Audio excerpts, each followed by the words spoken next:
All right, everyone, welcome back one last time. This is our concluding discussion here in ethnic politics, and I gotta say, this was a real fun time that I had with all of you.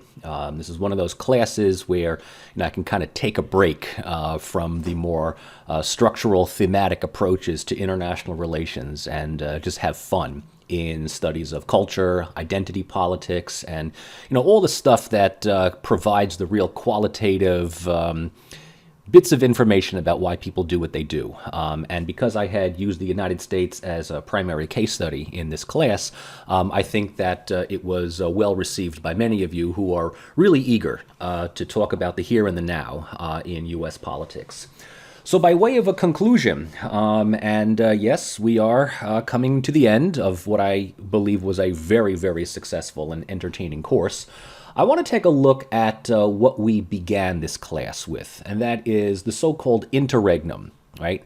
The Interregnum, 5 years on, sort of where we are in the last 5 years from, I think, the upset presidential victory of Donald Trump, and whether or not the alleged restoration of the status quo under Joseph Biden is really just that, or whether we're just kind of kicking the can down the road and politics have become much more volatile, mobile, with a number of groups, specifically people 45 and under, no longer taking the status quo of American political culture at face value.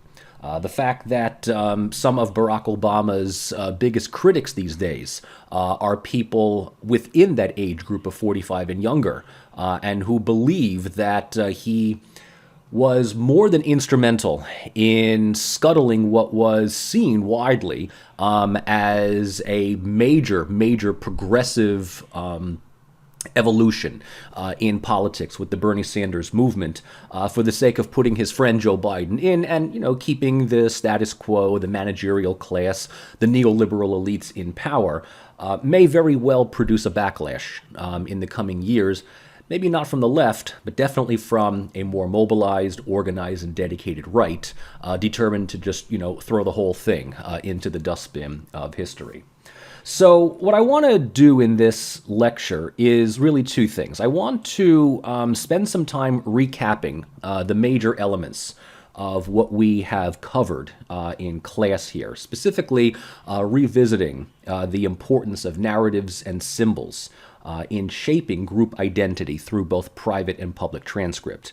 I want to re-examine the important role of print capitalism, and I want to revisit once again the applications of both collective and historical memories, right? So this is really in preparation of the final writing assignment, just simply a review of the major theoretical elements that we've covered in the last 10 to 12 weeks. And then the second half of this lecture, I want to finish out by looking at an assessment of American political culture here in 2021. Whether the neoliberal status quo has truly been restored under a Biden administration, and I, put that in, I question that because the Great Backlash narrative and all of its variations and subsidiaries seems to be absolutely relentless in trying to achieve power, but also in looking at the future of the Sanders progressive. The left is much more fragmented and probably seemingly right now more defeated than the right. But there is something to be said about the seeds of social democracy becoming self-evident, just becoming non-negotiable truths in many younger Americans. And so if we are to somehow conclude that the neoliberal status quo has been restored under Biden, I mean, the guy's in his upper 70s. So in many cases, how much of a restoration can we really perceive when the status quo is largely defended by people who are at their absolute youngest in their mid to late 60s? So are we just kind of waiting for the boomers to, leave before Gen X and the millennials, kind of take over and start doing some real stuff? Or by the time that happens, will, the progressives just kind of mellow out into more, innocuous neoliberal centrists like their parents sort of say that they're going to do. All right, so that's really the last element of this class, and I think that it's worth spending the first half of a lecture that, traditionally would last 2 days in the week here, to spend the first part just kind of looking at, once again, the primacy of culture in political science. I said in the beginning that I really am an historian masquerading as a political scientist, right? I'm one who believes in qualitative studies, over the quantitative. And I think that the importance of culture can't be understated within this, especially within this day and age. I mean, cultural expressions are a really clear reflection of political action. These, cultural preferences serve as tools, right, for understanding how participants frame their identities, direct their values, and identify their threats. It is what I said in the beginning of this class, a way for us to, if not understand, at least to identify why people do the things that they do, right? Why people vote for the ideas, the candidates, the parties they vote for, why they defend the things that they defend, and why do they safeguard against the things that they safeguard against, right? Why do people vote for the policies that they do? Why do they seemingly vote against their own material self-interest, their own physical health? What is the reason behind this? And in order to get some kind of grasp on this, we need to also understand that culture serves as a formation of both language and meaning, right? And this is part of the language enhancements that this class is associated with this certificate, right? Language not just in the spoken word, but language in terms of the narrative, right? The meanings, the symbols that are part of one's group identity. The language that, frames the decisions about what to do or not do, say or not say, based on the actions of others, right? So the language here is really a political language, a cultural language, and how one uses language as a way of affirming group identities and also in responding to the actions and inactions of what others do. So the language of protest, the language of memes, the language of a younger generation of Americans who will use words and phrases that older Americans would find problematic, even threatening.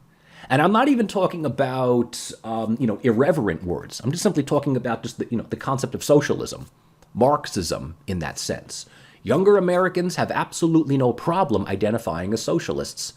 Older Americans, have that knee-jerk reaction from, growing up in the Cold War era, even the 1980s, where concepts of socialism were seen as, authoritarianism, tyranny, right? Some kind of, dictatorial government that is less interested in providing you with affordable dental than it is in some top-down ideological indoctrination. So language and meaning not only are instrumental in framing cultural preferences, but they also go a long way in helping us identify generational cultural narratives, right? A younger generation of Americans, as I said, 45 and younger, took to Bernie Sanders like never before. And we're going to be talking about that in the second half of this lecture, with the idea that politics in the United States can certainly be based on ethnic identities, cultural cleavages, even, geographical divides, right, between the coast and, the interior, the heartland of America. But there's also a generational divide, right? There's also an age identity in which, across the board, regardless of race or ethnicity, Bernie Sanders dominated the younger vote in both the 2016 election as well as the 2020. And that in of itself gives one pause to think that younger Americans may not necessarily abandon ideas of universal health care, Green New Deal, federal minimum wage increase as they get older, especially if the quality of their life doesn't improve as they get older, right? So this idea that, oh, you're going to get more conservative, you're going to get more patriotic the older you get, that's becoming less and less of a thing now. What I've noticed is that as people get more and more older, and they realize that the responsibilities and the financial responsibilities of being an adult hit them in their faces, they're much more likely to support left-wing progressive ideas that bring back, sort of a sense of social democracy, a social safety net that seems to be self-evident and embedded within the political framework of almost every other developed country on Earth except for the United States. So this whole sense of understanding what is important, what's worth fighting for, that's another big thing about culture, carries with it political language and meaning, which we have looked at extensively in the last couple of weeks. So, to begin with, I want to review there's no need to spend an inordinate amount of time on what we've already covered, but something that's important to understand, as we close out this class. Remember that a narrative, right? Narratives are a conscious connection of previously unstructured and possibly even unrelated events, figures, and ideas into a seemingly imploded framework of logic and reference, right? However way you want to, describe it this way, narratives are lenses through which groups and individuals view themselves and their opponents. And we've looked at narratives that frame ethnic identity, political proclivities, geographic identities. We also examine the phenomenon of how narratives can vary with group members depending upon their audience. So narratives within groups take on a certain private transcript in which beliefs and values, fears, prejudices can be much more out in the open. And then narratives that in-group members have without group members, specifically if the outsider represents a dominating class, an individual, a political group, some kind of organization, whatever, that has a type of authority that in-group members need to show some kind of deference, whether it's, genuine or not.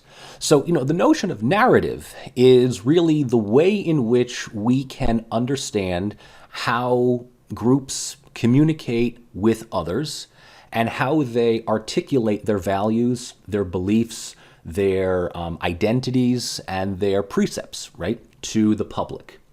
And oftentimes these narratives are represented through symbols, right? The other aspect of this study here, the symbols which function as the tools of narrative, right? Both tangible, as in the form of monuments, commemorations, and rituals, as well as intangible, such as feelings of belonging, patriotism, or tradition. And the thing that we've learned over the past couple of weeks is that symbols have ambiguous meaning, right? Depending upon the group that is using them or interpreting them.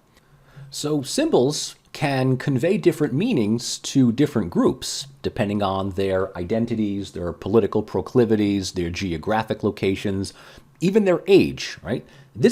It doesn't necessarily make our study of political science any easier, right? It might complicate things by requiring us to become more, let's say, history or sociology or, anthropology savvy. But this is what I think makes good political science, right? The study of culture, involves a lot more research, a lot more understanding in why people do the things that they do and why they are what they are. But once we get our hands around that, we can get a better sense of the whys and the hows, more so than, let's just say, quantitative approaches. Now, with this said, can there be more than one narrative? Absolutely. Right. In fact, in many situations here, I've already hinted at that. Right. Narratives are multiple depending on groups, values, beliefs, preferences. I mean, we've looked at a number of them throughout this semester. The lost cause narrative, the Great Backlash narrative, the emerging Black Lives Matter narrative, the all-encompassing progressive movement, and there's multiple narratives within that. And then, of course, there's the neoliberal narrative, which just places the primacy of the free market and the individualization of society by measuring social worth by the acquisition of material goods, which is a way of showing one's progress up the economic ladder to success.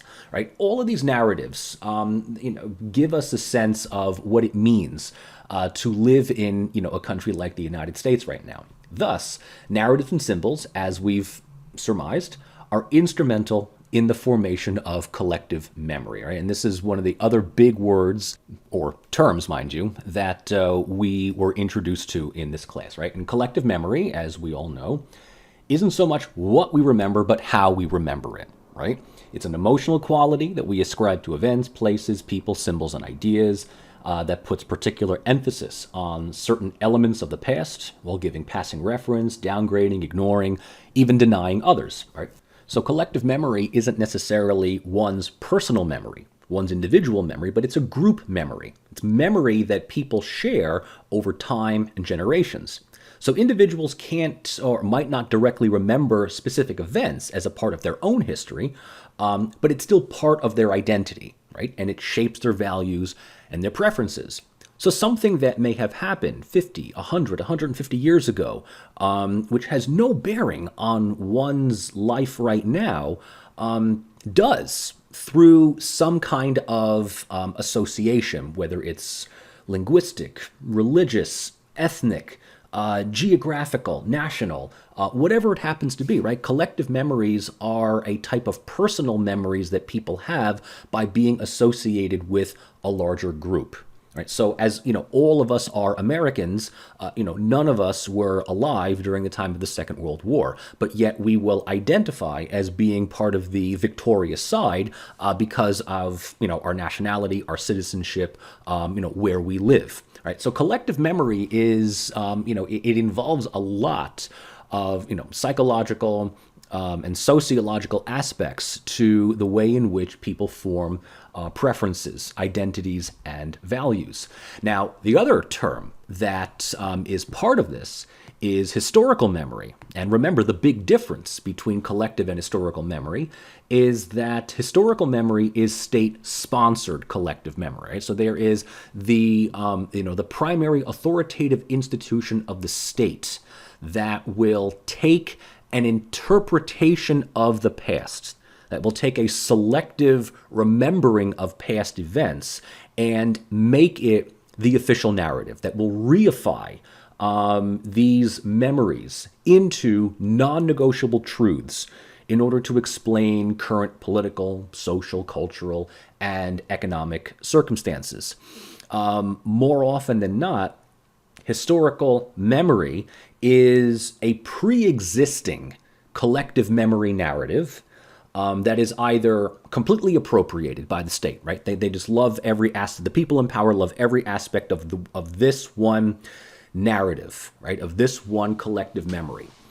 Or the state could pick and choose from various narratives, a little bit here, a little bit there, and we'll just kind of amalgamate it into one new meta narrative. Now, regardless of its origins, historical memory, at least traditionally, is the making of one narrative of the past the official narrative, right? Which over time becomes taken for granted, right? Especially if these narratives are disseminated through education, literature, artwork, civic groups, peer pressure, right? The things that we just kind of grow up with. We don't really question, but we just kind of do things, we think things, and we take that as, sort of like the primary base set of memories, identities, and values, right? One very good example of this is the language that we speak, the grammatical structure,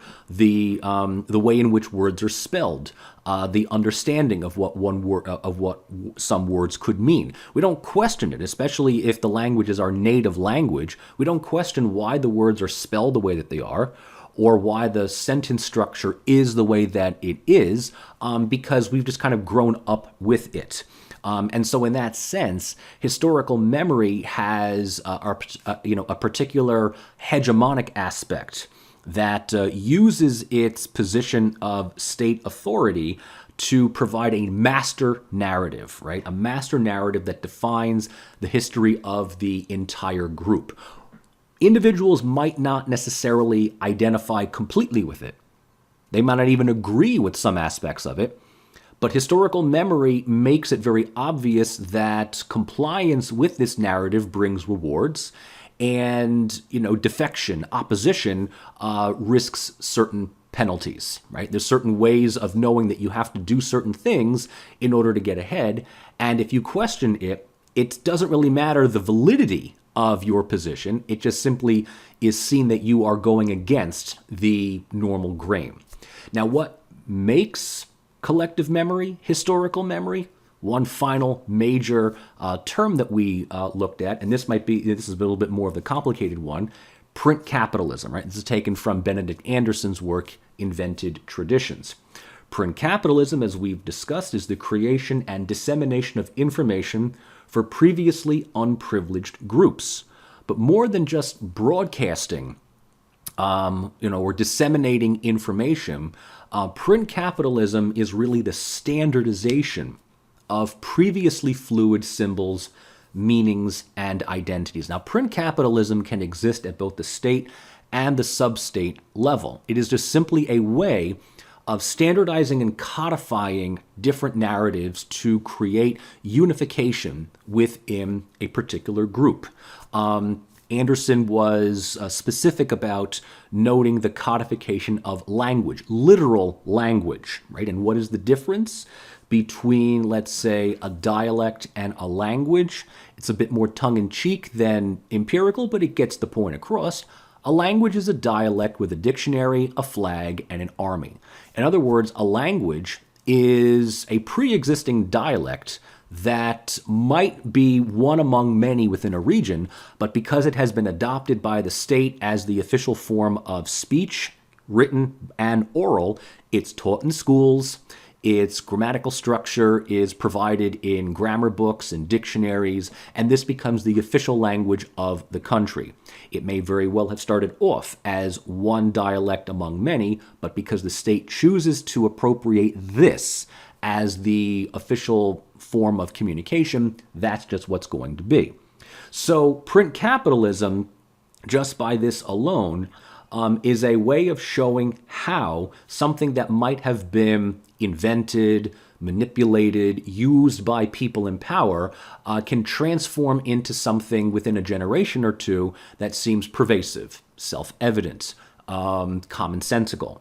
So if you remember way in the beginning of class when we talked about the two faces of culture, culture as practice and culture as system, print capitalism transforms culture as practice into system. It makes tradition. It makes routine. It makes the taken for grantedness. And herein lies the way in which collective memory becomes historical. Collective memory, one among many narratives, if one is selected through print capitalism, let's say the codification of curriculum, the way in which a certain element of history is going to be taught, people in history are going to be, certain people are going to be praised, others are going to be ignored, maybe even derided, whatever it happens to be, right? There is a script that the state gets itself behind that gives us historical memory. So in other words, collective memory through the use of print capitalism gives us that historical memory. And alongside print capitalism are the print capitalists, right? The individuals, the intellectuals, the writers, the historians, the philologists, the artists, the statesmen, the people in power, right? These are the individuals who contribute to these foundational narratives of a people. Now, in the 19th, early 20th century, these were usually people with political power. Today, more so, we find them even at lower levels of authority, but still with the ability of shaping education, identity, and collective beliefs, right? So one can, get onto a local board of education and design the curriculum for that school district. One can be part of, religious organizations, whether they're churches, synagogues, mosques, temples, whatever they happen to be, right?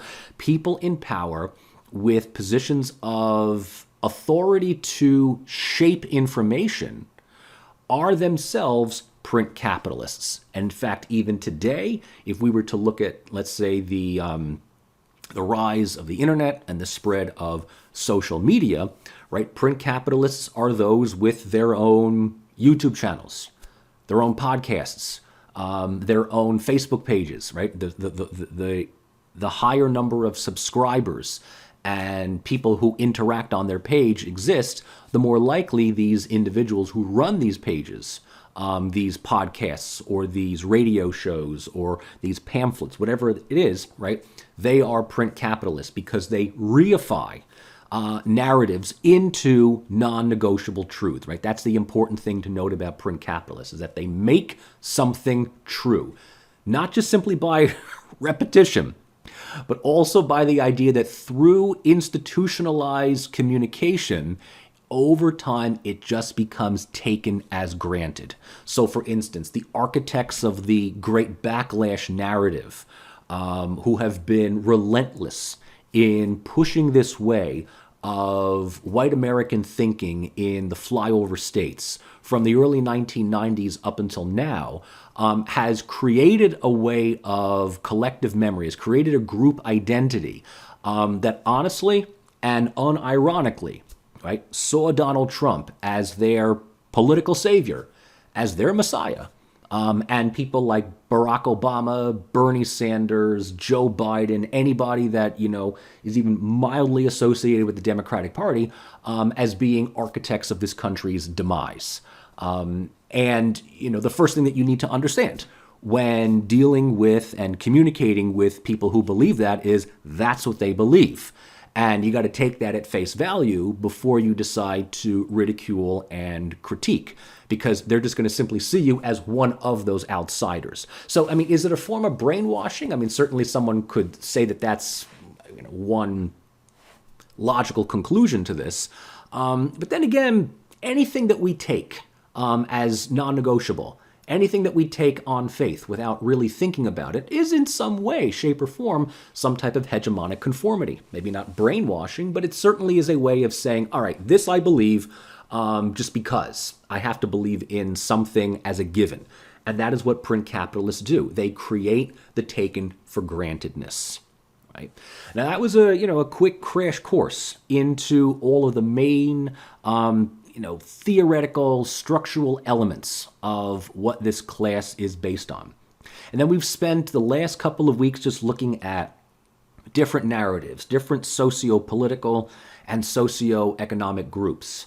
And even though, we have examined, let's say, the development of American political culture over the past 30 years, there is a special attention that has been given to state and society over the last 5, right? It's what I really call the Interregnum period of the United States, from roughly the 2016 presidential election in November to the present period.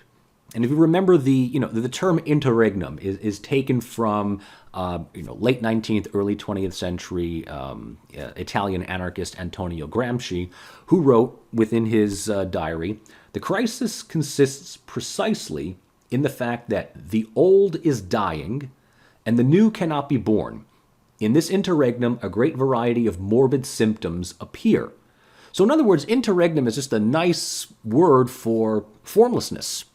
There is nothing that is hegemonic anymore. That basically died, in my opinion, with not the election of Donald Trump, but the defeat of Hillary Clinton. Right? The understanding that Hillary's presidential run in 2016 was widely seen as a shoo-in.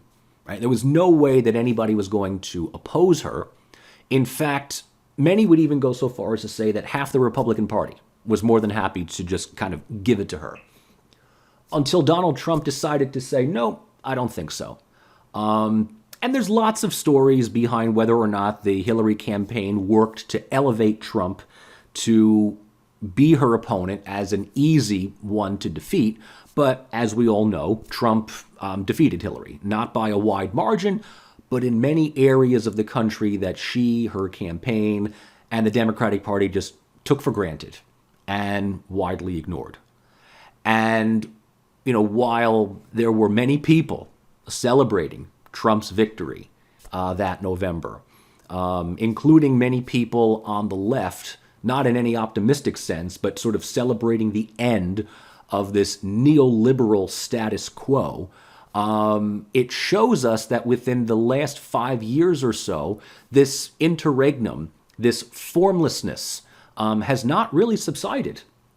5 years later, we are still living in an era of fake news, questioning what is the truth anymore, wondering whether mainstream media really is the voice of truth, or whether they have an agenda in trying to restore a still present but highly weakened neoliberal status quo, or whether we are just still in this period of ambiguity before Trumpian populism begins to take shape and completely take over the Republican Party, or whether the progressive march that was largely sparked by Bernie Sanders in 2015 almost reached the point of getting the nomination in 2020 will continue. And here I am recording this now at the end of April, knowing that a lot of the policies that Sanders had brought up as part of his campaign in 2015, 2016, the stuff that was just routinely dismissed, just laughably brushed off by Hillary Clinton, are now things that Joe Biden cannot ignore, that he cannot dismiss so glibly. And so, while there might be people on the left that feel that, a Biden appropriation of many of Sanders' policies might be, defanging and just watering down things that are fundamentally needed, what we can say right here, right now, is that the Sanders policies are increasingly becoming more and more mainstream, despite the Democratic Party elite saying, no, that's just not going to happen. So, we are really looking at the United States, we're looking at American political culture in an age of hegemonic decline, right? We are in the beginning of what I think the post-neoliberal era, at least as far as state-sponsored political culture. Right? There might be some attempts at restoring it under Biden and, under Harris, and there might be some attempts by the New York Times and CNN and Wall Street Journal and Washington Post to tell us that, Donald Trump was just simply a blip, a hiccup, on the radar. And Sanders, was a flash in the pan. He comes and goes, and that's about it. America is, building back better, or whatever that means. I don't think that that's the case at all.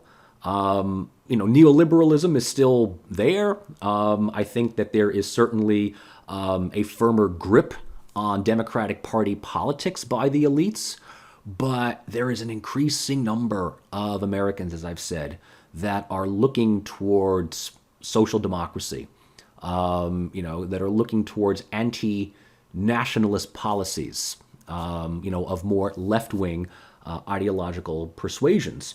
And look, let's not also discount the idea that Donald Trump is not going anywhere.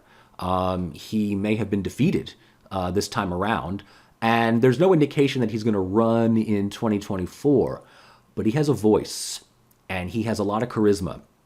And many who had thought that Trump was just going to retire into obscurity at Mar-a-Lago and leave politics altogether are sorely misled. Trump is still very much a major factor in the Republican Party.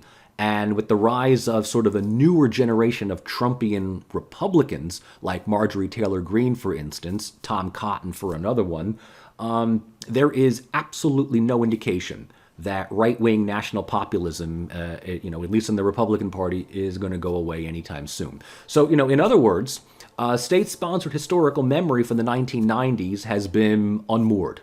It's still there. It is still a force to be reckoned with.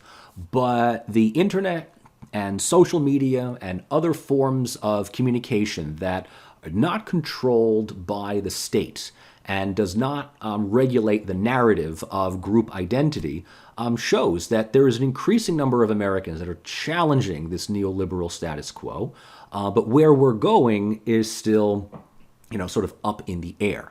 And this is particularly true of millennials and even the Gen Zers who are, graduating college, they're coming of age. We have to remember, some millennials are in their 30s. Some of them are 35. They're approaching 40. We like to think that millennials are just kind of like spoiled teenagers who eat avocado. Like, no, they're property owners. They have children, right? And when they begin to realize that the American dream is something that is just not within their grasp, that is when alternative political ideologies become more salient. And as far as Gen Zers are concerned, I don't think there's any doubt in their minds that, they're inheriting a very, very crappy adult lifestyle here, right? So as far as they're concerned, right, ideas of socialism, environmental policies, green energy, everything that just simply is just, completely challenging the previously taken for granted status quo. That's just part of their repertoire. To the boomers out there that think that, Biden has restored America, he's held the fort for maybe a few more years. But I don't think that we are in any way, shape, or form back to normal. Now, where we're going to go, that's the big question. Hence the whole concept of Interregnum. Now, I've been mentioning this now for the past 5 years or so. And up until recently, I was of the mind that Trump was more than likely to get reelected. I believed that the Democratic Party elites were basically in ICU, right? They were in hospice. So, whereas Obama might still have some salience among centrist, wealthy white suburban, voters and stuff. The Clintons, the Bidens, and others are largely, on their way out. What I think surprised many of us was the resiliency of the neoliberal ideology of Biden. Now, you could, say that, his campaign last year was saved at the last moment by Barack Obama, who stepped in, got a whole bunch of other Democratic candidates to back out of the race, candidates that were doing a lot better than Biden, mind you, to throw all their support, their money, and their delegates behind Biden, really as a way of preventing Bernie from just lapping everybody else. Like after Bernie's big primary victory in Nevada, the Democratic Party was internally screaming because they thought if they don't stop him, with South Carolina and Super Tuesday, he's going to get the nomination. And they may very well have had to spoil that at the convention, which would have led to an uprising. It would have been the 1968 Democratic Convention riots sort of all over again.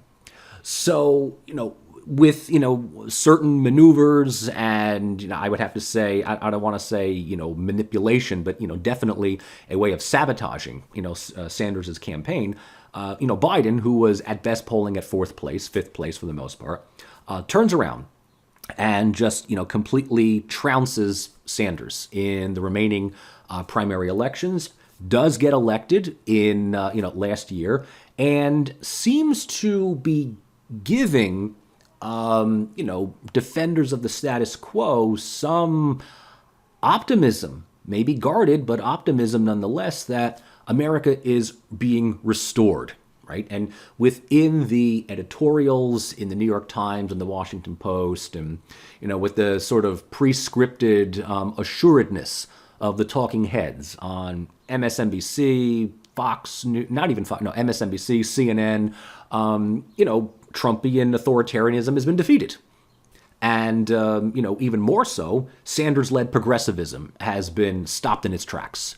The younger generations who are looking for increased taxes, who don't believe in capitalism, that, if given the opportunity, would transform this country into a parliamentary democracy, have been stopped. right? So the gatekeepers of democracy have done their job. America is saved. I have to say that, among many of us on the left, we weren't expecting this to be as brazen as it was. But, Biden has been president now for about 5 months or so.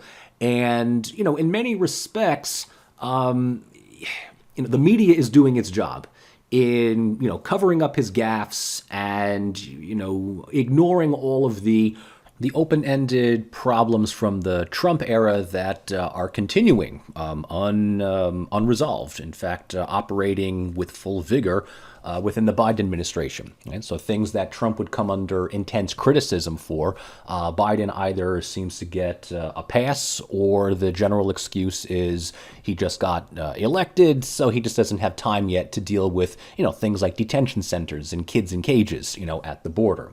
So, again, one of the big surprising results in 2021 is what we thought would have been sort of a quick dismissal of the neoliberal status quo has shown that, well, they're not going down without a fight.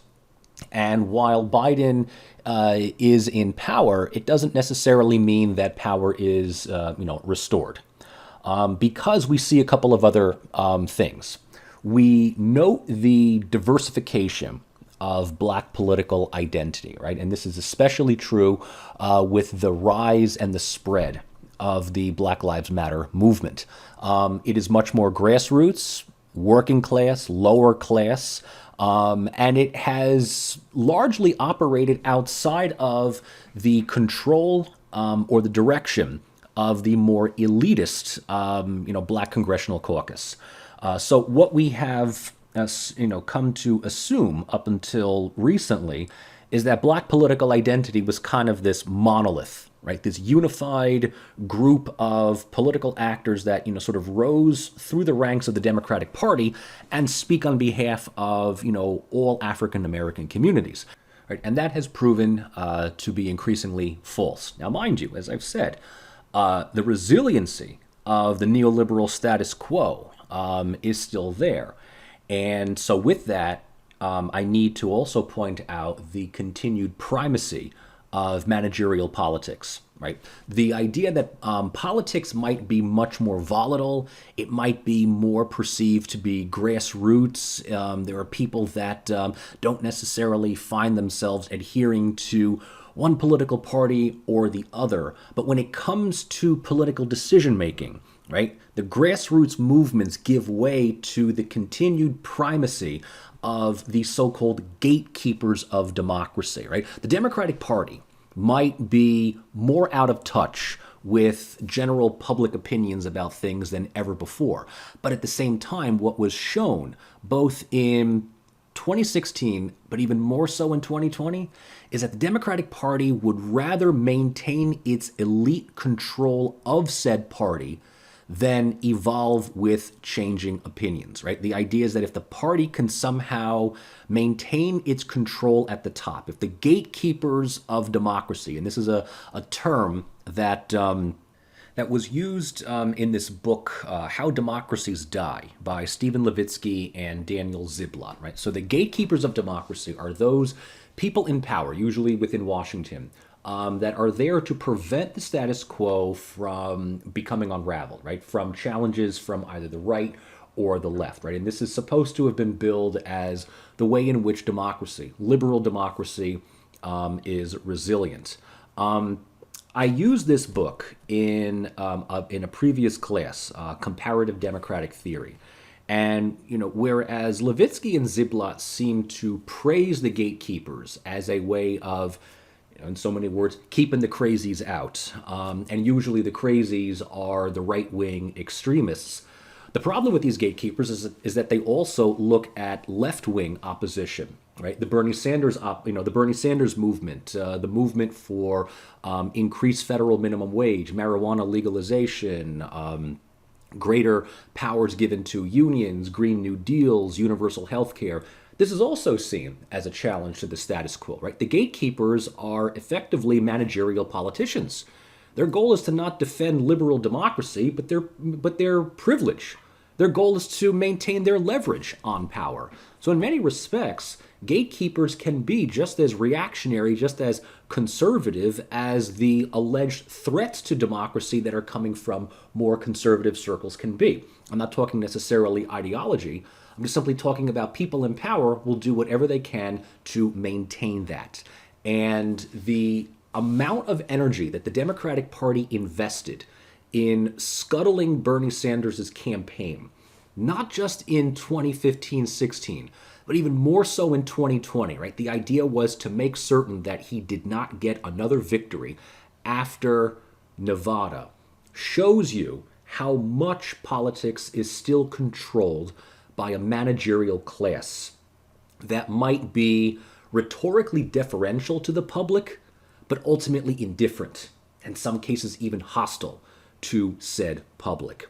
So, while I'm suggesting that the neoliberal status quo is much more resilient than some of us may have thought in the early months following Trump's inauguration in 2016, that's not to say that happy days are here again, right? That's not to say that the system has been defended. Far from it.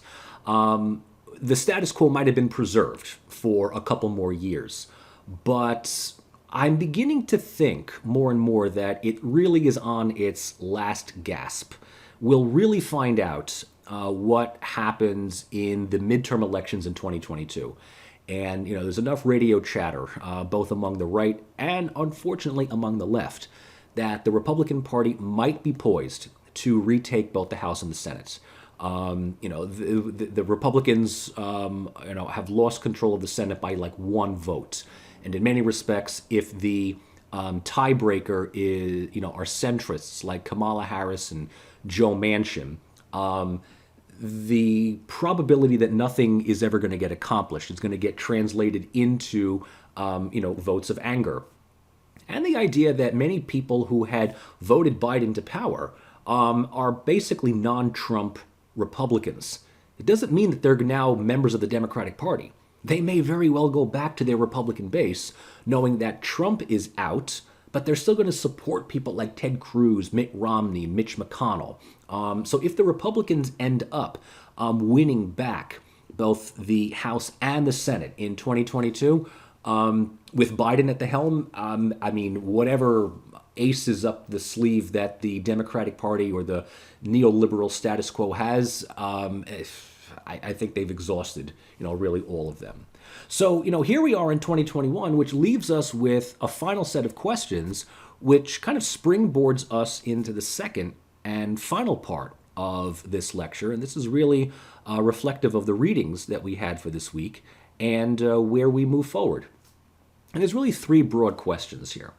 Number one, how has the socio-political and socio-economic volatility of the last 5 to 6 years affected ethnic politics and cultural identity, right? So in other words, here we are, 5-6 years out from 2016. With everything that has happened, the public is far more mobilized, organized, and antagonistic to the status quo as ever before. What are the emerging and prevailing narratives of group identities in the U.S. today? Obviously, there are those that are defenders of the old system, the neoliberal status quo. The Great Backlash, right? The Republican narratives have taken on lives of their own. But within that, there's also emerging sets of Sanders progressive narratives that we haven't really looked at in detail, but they are there and they are emerging. Second big question. Will there be a return to true political activism after decades of neoliberal identity politics and consumer-oriented economic solutions? Now, herein lies some of the guarded optimism that the legacy that Sanders left may not be in a presidency that was denied him, but in the ways in which younger Americans are thinking. Right? The ways in which younger Americans put value in things that their great-grandparents might have wanted. Now, younger Americans who know what is embedded in liberal and parliamentary democracies in other countries around the world, right? Healthcare, transportation, public services and utilities. These things are seen to be somehow alien, detrimental, un-American in this country. And I think that we're on borrowed time in terms of arguing, well, won't someone please think of the health insurance provider? I don't think that, look, let me tell you something right here. This just came to my mind here. If you're listening to this and you have already experienced at least one of your 2 COVID vaccinations, and you didn't have to pay anything for it, it came free. Congratulations. That is the tyranny of universal health care. If the only thing you had to worry about was waiting online and when your name was going to be called, knowing full well that we are, in this, I would almost say, army-level organized process of vaccinating as many people as possible. I mean, I got mine about a month ago, right? Got my time, got my date, went in, showed them my little barcode, and within 20 minutes, I got my vaccination, and immediately I was given the appointment for the next one, right? I've been Modernified, right? So I'm one vaccine in, I'm waiting for the other one. That's going to happen in about a week and a half or so. I didn't have to pay a dime. So if that's what universal health care is all about, hey, sign me up. Sign me up here. So will there be a return to true political activism after decades of neoliberal identity politics? Short answer before we get into it. The evidence looks quite convincing, right? Especially among Americans under the age of 45. If you have nothing to lose and you have everything to gain from protest, from opposition, from sit-ins, from strikes, from challenging this status quo, then you're going to do it. Absolutely. And the third one, and this kind of ends on a moment of optimism, right? Because this class can be somewhat pessimistic. Can conflicting group identities be mitigated with new narratives that find common ground across ethnic and cultural divides? We've been hearing for years now, some I even say more than a decade, right? America is more divided than ever, right? America is more internally divided than ever.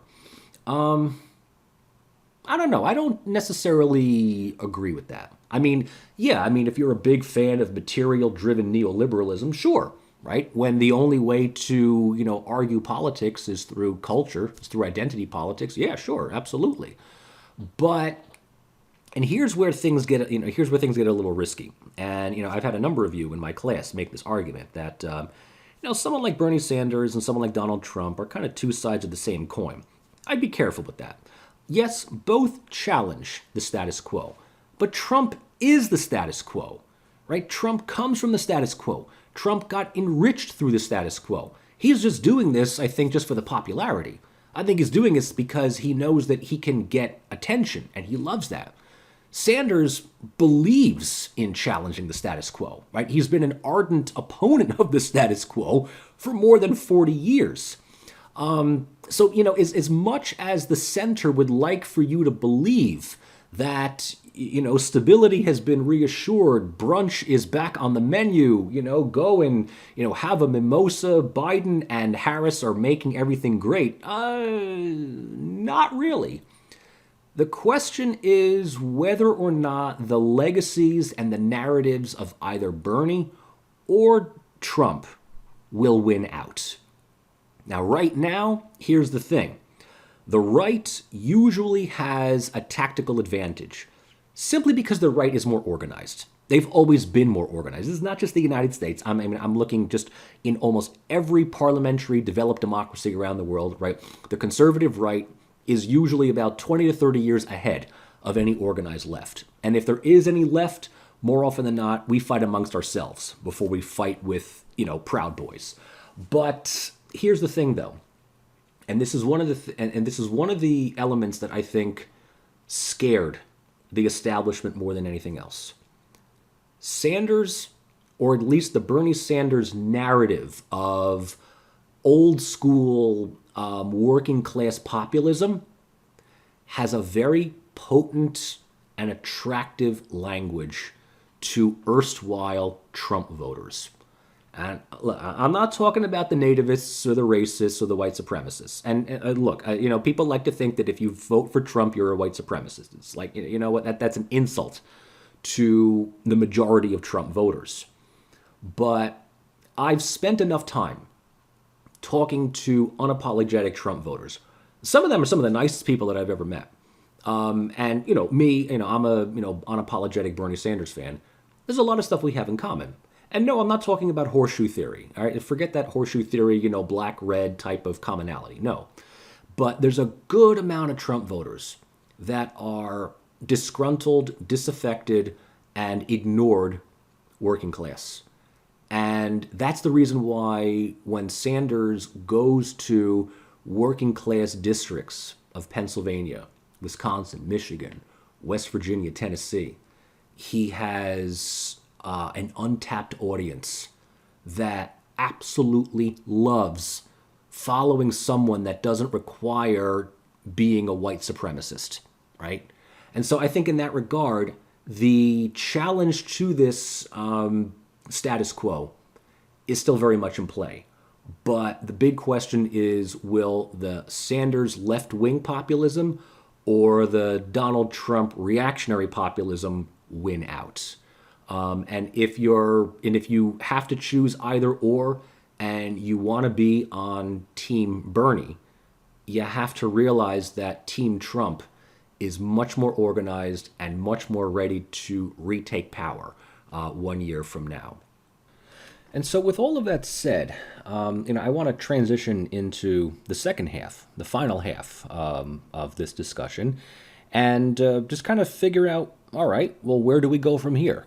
Where are we as far as group identities and political preferences are concerned, and what can we do to mitigate what seems to be increasing antagonism between two or more larger socio-cultural groups. And I think we need to start with a few premises here before we delve into this, and look at a number of things. The period of political and cultural formlessness that has been left by the discrediting of neoliberalism over the past couple of years has produced a number of collective memories that openly challenge state-sponsored discourse. This is why taking this class now and looking at this material is so important. If I were teaching this, 6 years, 7 years, 10 years ago, we would largely be looking at what is kind of a rather stable state-sponsored discourse in the U.S. Things became a bit tenuous, right, following the 2008-2009 economic crisis. And certainly, the 8 years of Obama did much to mitigate the challenges to the system. But the surprise victory of Trump followed also by the meteoric rise of Bernie Sanders and I guess the establishment of a new progressive movement, a democratic socialist movement, has made the primacy of neoliberalism really no more hegemonic. And so in this case, this formlessness, right, another way of looking at Interregnum, has produced, especially through the explosion of social media platforms, a number of collective memories, right, that openly challenge state-sponsored discourse. And it is with this social media, whether it's Facebook or Instagram or YouTube or Reddit, or just various podcasts, that's led to a democratization of information and communication that transmits private transcripts into the public.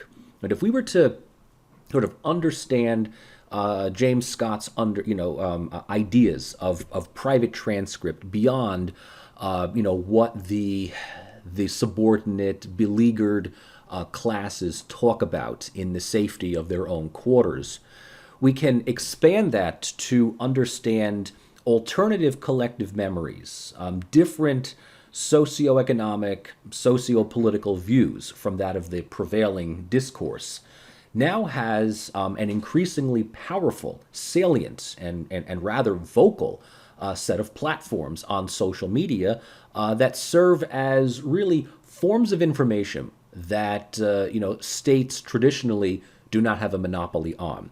So in other words, up until I would say maybe about 25, 30 years ago, the monopoly on information, what gets out, how it is understood, and the different ways in which these narratives shape preferences, biases, however, one way or the other, was really the vocation of the state, right, of governments.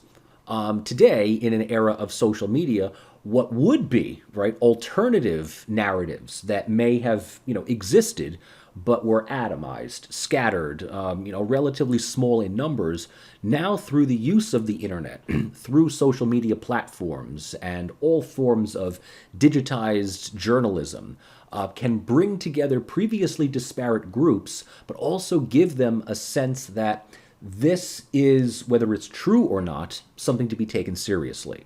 Right? It's given a certain era of legitimacy and authenticity. And this is what creates these different socio-political groups that characterize this period of formlessness. And, they are present on both the left and the right, right? Both left and right-wing groups are aiming to shift the socio-political, socio-cultural discourse in this country in the name of preserving the country, right, and bettering society. Both groups aim to improve the United States, to look at the errors, the faults, the problems that the current status quo has. But that's where right and left, end their commonalities. Yes, the center can kind of look at the Trump supporter and the Sanders supporter as, let's say, equally threatening to the status quo. But whereas the right is aiming for some kind of ethnocentric exclusivity of, white Americanness, the left is more likely to mitigate conflict and difference in the name of, class consciousness, the promotion of, general social welfare policies like, universal health care, environmental protections, an increase in minimum wage. The right also aims for some kind of unity, but it's largely within ethnocultural unity that prioritizes white Americanness over any kind of other forms of diversity. So let's take a look then at social media, and keeping to the phrases and the terms coined by James Scott. I point to another term that he used in another book called "The Weapons of the Weak." And I think social media does a very good job of serving as a weapon for the weak, the otherwise voiceless, powerless, right? The groups outside of government, groups that would previously, in previous years, before the digital age, might have existed, but as I said, in small, relatively atomized numbers. Today, social media serves as platforms with which to, have groups share and transmit private transcripts of injustice, victimization, and what the dominant classes would otherwise keep hidden. So, I'm recording this lecture within the week of former police officer Derek Chauvin being convicted of 3 counts of manslaughter against George Floyd. And he would not have even seen the inside of a courtroom had it not been for an ordinary American citizen, right, 17-year-old girl, if I'm not mistaken, whipping out her, camera phone and just hitting the record button. And interestingly enough, right, neither Chauvin nor the other 3 police officers, to my knowledge, confiscated her phone or threatened to do it. She just sat there and just recorded it. And had it not been recorded, the official police report connected to Floyd's death provided a narrative that left out 80% of the information that led to his death. We just know that he somehow suffered cardiac arrest on his way to the hospital in the ambulance, and that was it. right? The official narrative of the Minneapolis Police Department simply recorded 4 officers restraining this individual who appeared to be aggressive and threatening, and then all of a sudden he died, which must have been some kind of drug overdose. Now we know from the video, no, he died because, Chauvin, was kneeling on his neck for almost 9 minutes and literally choked the life out of him. It's not just videos like this. It's videos ever since the Rodney King incident, right, almost 30 years ago, that lay bare, for lack of a better word, the crimes, the misdemeanors of the system, of those in dominant positions, and challenge their versions of history with recordings, with transcripts, with all kinds of documentation that they otherwise would want to keep quiet or to simply eliminate altogether.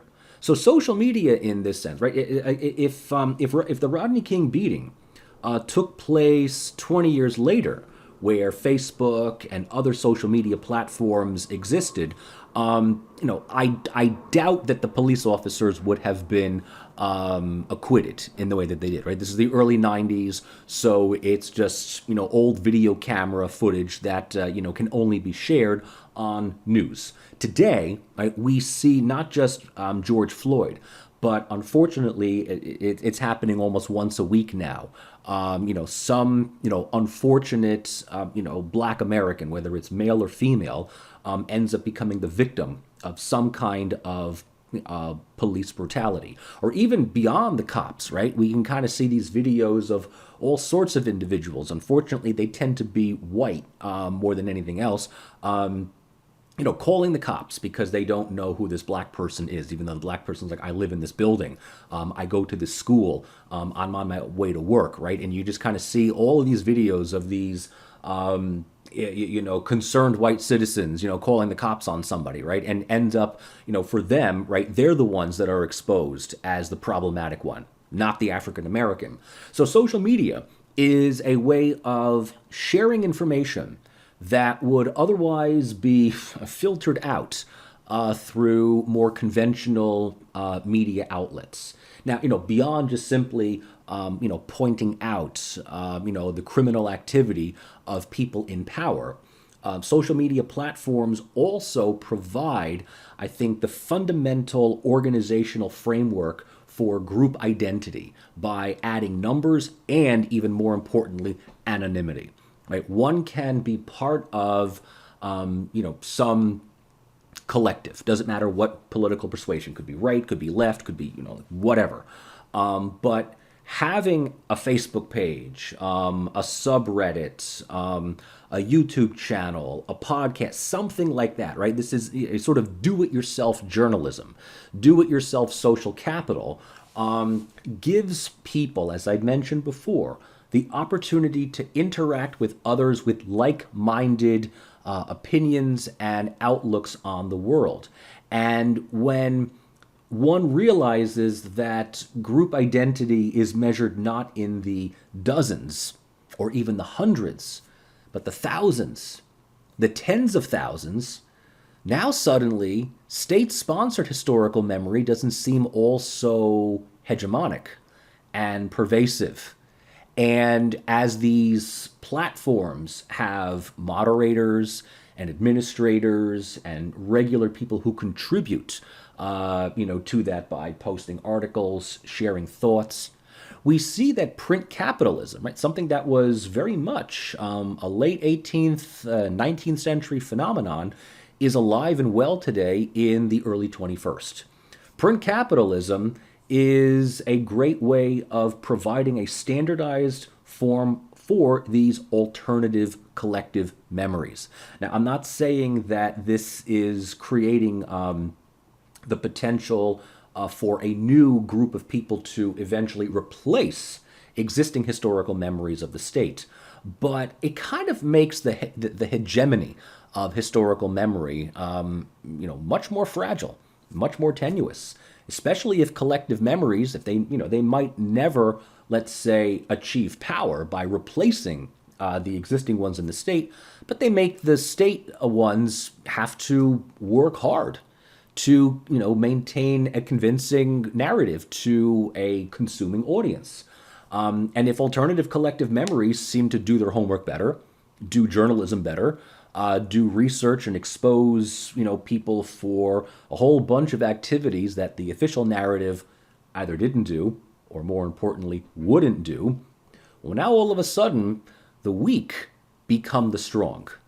The private transcripts are able to go into the public.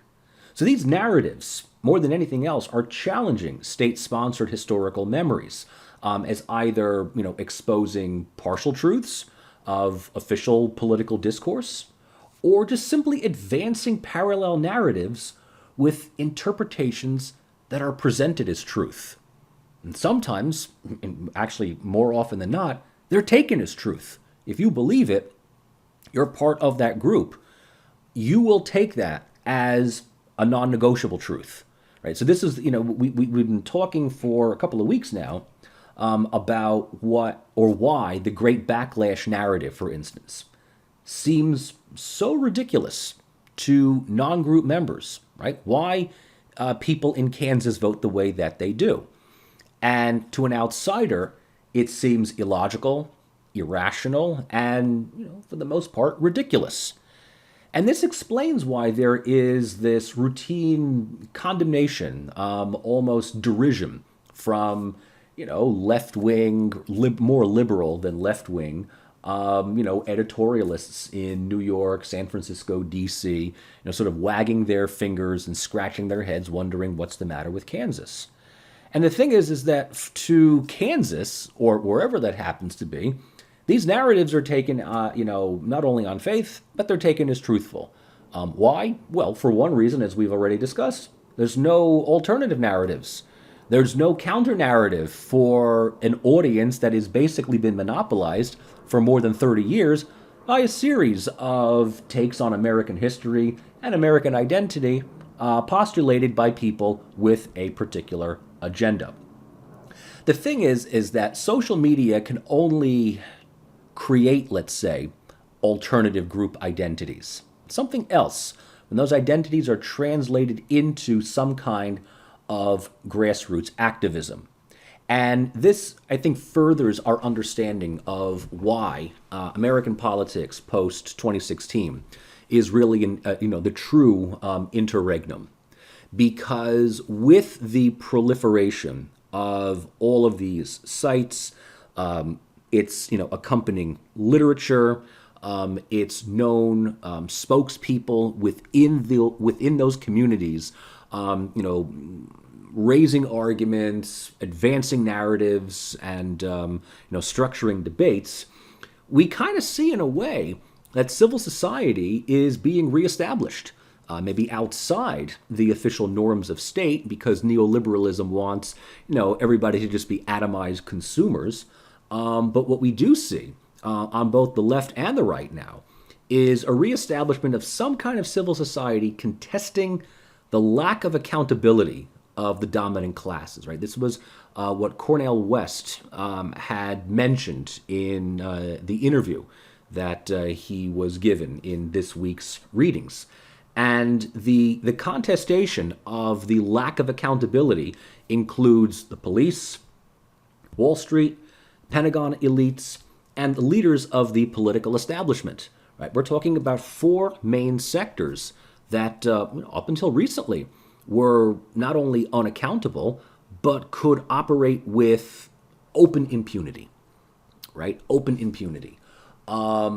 Today, the police are widely mistrusted, and in many situations now, the number of protests and activist movements and attempts at defunding police precincts, or calling for better training, or better yet, one of the big ones, and the one that I think is the most important, sort of taking control of police unions, specifically the pensioners' funds, which, if that happens, will probably change the way police officers operate, because if they know that doesn't matter what they do, their salary, their pension is guaranteed. This is kind of the thing with Derek Chauvin. It's, I don't have the evidence right in front of me, but I'm pretty certain that the police union effectively assured him that if he takes the fall and goes to jail, his family is going to continue to get his pension, and will really not suffer economically. And,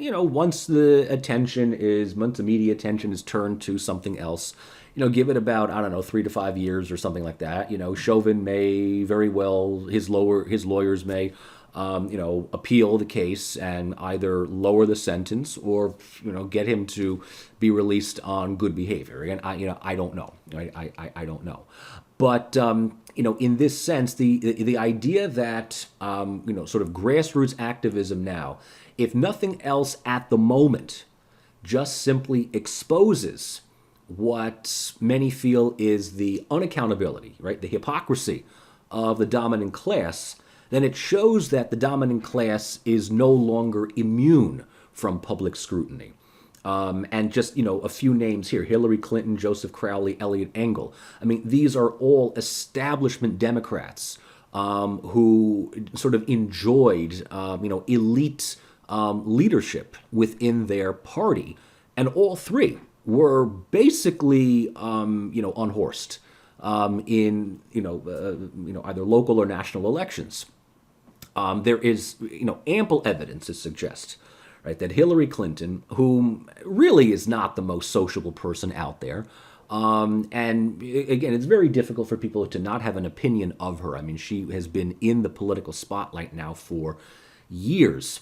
That's not to say that her campaign in 2015, 2016 was doomed from the start. Many had simply regarded her as the heir apparent right after Obama. In fact, she even stepped down from being Secretary of State after Obama's first term to what I can imagine just begin, right, her long campaign towards, clinching the White House. And had it not been for, let's say, the Sanders progressive movement, or had it not been for her own campaign and working to elevate Donald Trump to be her, her opponent, she may very well have gotten elected. That's not to say that, Sanders or Trump sabotaged her campaign. It's just that in an age of social media where people are looking at the activism of Bernie and asking, why isn't Hillary doing this? Why is she just only palling around with, big dollar donors and giving speeches behind closed doors? You're trying to be a public official. Where is this, right? The fact that this stuff was talked about and debated, and her campaign just continued to turn a deaf ear because she felt that she was above any kind of criticism, did her in. Right? Did her in. You cannot ignore these things in an age of social media activism. This is also what led to Joseph Crowley. Many of you probably don't even know who he is. He's the guy that held the seat that AOC currently has now. Longtime Democrat Party elite, big neolib, corrupt to the bone, has no public relations whatsoever, just takes money from big donors, and it's just every 2 years, just wash, rinse, repeat.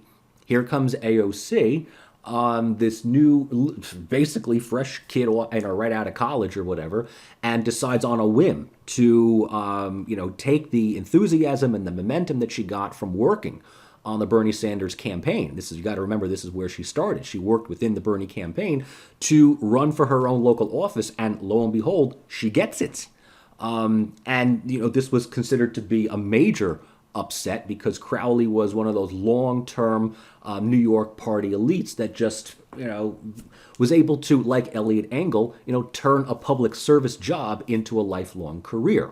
That Eliot Engel's position was upended by Jamal Bowman also has a lot to do with social media platforms, the grassroots, activism, the communication, the enthusiasm, right, that younger generations are able to do in politics through Instagram, Facebook, YouTube, Reddit.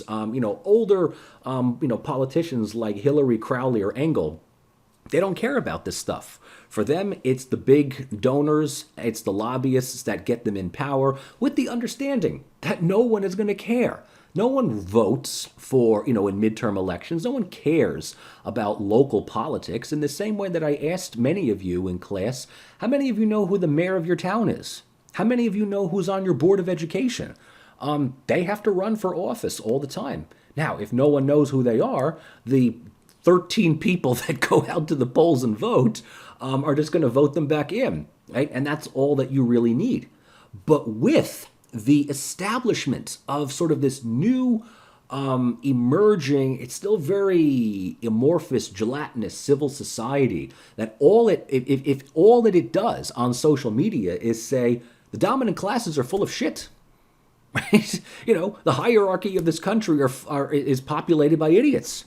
And for years, these idiots were able to just stay in power because no one was able to challenge them. But now, all of a sudden, we can expose their moral and intellectual poverty for doing nothing more than engaging in performance politics. While her position within the Democratic Party remains secure and solid, Nancy Pelosi does not have many friends outside of, a small cadre of elites in San Francisco that get her elected. If she was to run for her House seat nationwide, she'd lose, hands down. If she had to run for national office to get Speaker of the House, she would lose, right? Hands down. Pelosi is basically up there with McConnell, Cruz, even Obama, right? People who are of an older political generation who realize that they don't need to really cater to the public in order to win and re-win their seats. They just have to, assure their lobbyists, their donors, their corporate sponsors that they will just continue the politics as usual. And as long as the public is told, don't worry about politics, go to Olive Garden, go to Best Buy, treat yourself to, buy a new car, you've worked hard for it. Don't think of politics, go out and buy shit. These mediocrities will continue to run politics. What is happening more and more with social media, grassroots activism, specifically also on not just on Facebook and Instagram, but also on Twitter, is that people can now interact with them directly, right? They've all got their own Twitter accounts. Pelosi's got one, Obama's got one, right? And yeah, you check the replies, and a lot of them are like, oh, you're doing such a great job, we love you. But for every you're doing such a great job, there's at least another one that's like, you're full of shit. And it's not just the trolling. Go back to the first image, the first slide that I gave, right? This idea that Obama is now praising Biden for, doing what no other president could do before, and that is withdrawing the troops from Afghanistan. And there was a reply that said, you were president for 8 years. You had unmitigated power. You could do whatever you wanted. You just chose not to. You're creating this narrative that suddenly Biden, has the ability to do what previous presidents didn't. No, you can pull them out whenever you want. It would just be unpopular. So stop lying to us, right? That's effectively what it is that social media outlets give people like you and me the opportunity to tell political elites that previously were unassailable, that now, hey, you ain't wearing any clothes. You're full of shit. I don't believe you. And you don't have to be just a shit-posting troll to say that, right? There's lots of times where you could say, look, you are deliberately misleading the public in what you just put out. And, prior to social media, you could have said what you wanted to say. It would have been a recorded soundbite that would have gone on to, the CBS Evening News. And there's really nothing that we could do. We could yell at our TV screen. Maybe we could write a letter to the editor of our local newspaper. It would get printed a couple of days later. But who's going to remember that? In social media now, we've got interaction, response, criticism, praise, condemnation, 24/7. Okay? So with all of that, let's take a look at a couple of other things about where we are in the last, let's say, 5 to 6 years. One thing that we have talked about extensively in class, and one that I'm really happy to note that so many of you are passionate about discussing further, is the struggle for Black progressivism, One thing that we do get out of this period of political and cultural formlessness is that there is no unified black vote anymore. Right? It's something that has been, I think, widely assumed by Democratic Party elites. It's also been assumed that blacks will vote almost entirely for the Democratic Party, because why would they vote Republican? And this is, represented in Biden's, sort of, lovably imbecilic comment from a couple of months ago. If you don't vote for me, you ain't black, which kind of denotes this pre-existing assumption, right, that the black vote does not need to be catered to, does not need to be addressed. It's just simply assumed that if you're black, you'd be, well, a fucking idiot to vote for the Republicans. And, this understanding among Democratic elites that the black vote is just simply locked up was, I think, reaffirmed, although erroneously, because the data is somewhat fuzzy, but, it's enough to talk about, that the black vote is just there for, Democrat Party elitists by the relatively weak turnout that blacks gave Bernie Sanders, right? Not just in 2016, which was notably visible. The black votes almost entirely went to Hillary, right? Especially in those southern primary states. And the Democrats love the southern primary states because it locks in the neoliberal centrists. Even though these states, South Carolina, Alabama, Mississippi, Florida, they're almost entirely going to go Republican in the national election. But you've got that black vote in the South that just because we're stuck in a two-party system and the Republicans are, well, increasingly the party of white nativism and ethnocentrism, right? The blacks are just going to, by default, vote Democrat. Again, not because they have any love for them, but that they're just less reprehensible than the Republicans. There's a couple of things that we need to examine with the, Bernie and the so-called, black vote. He did get the majority of young black votes, right? I mean, we're talking basically people 35, 45, and younger. It doesn't matter the demographic, the culture, the geographic base. Bernie gets the young votes. So Bernie did get a good percentage of the young black vote. Now, what about the older black vote, the 45 and up? Older blacks tend to, by default, vote for the more centrist, right? The more moderate candidate. So that, makes us kind of think here, all right? It's tempting to think that this monolithic black vote is progressive, is activist, is liberal, right? It's on the side of the social justice warrior. No, it's not. There is no monolithic black vote. And at least historically speaking, the average black voter tends to be a bit more left of center, but yes, largely centrist. So does that mean the black vote is centrist? Does that mean that the black vote will go for the Clintons or the Bidens before they go for the, the Bernies or the AOCs or the Nina Turners for that matter? I would say that the black vote is much more realistic and pragmatic than just outwardly centrist, right? Black politics, we have to remember, has largely been shaped by years, decades of being disappointed. Martin Luther King even went so far as to say that, the biggest disappointment for the black community isn't the racist white supremacist. They're actually kind of honest with you.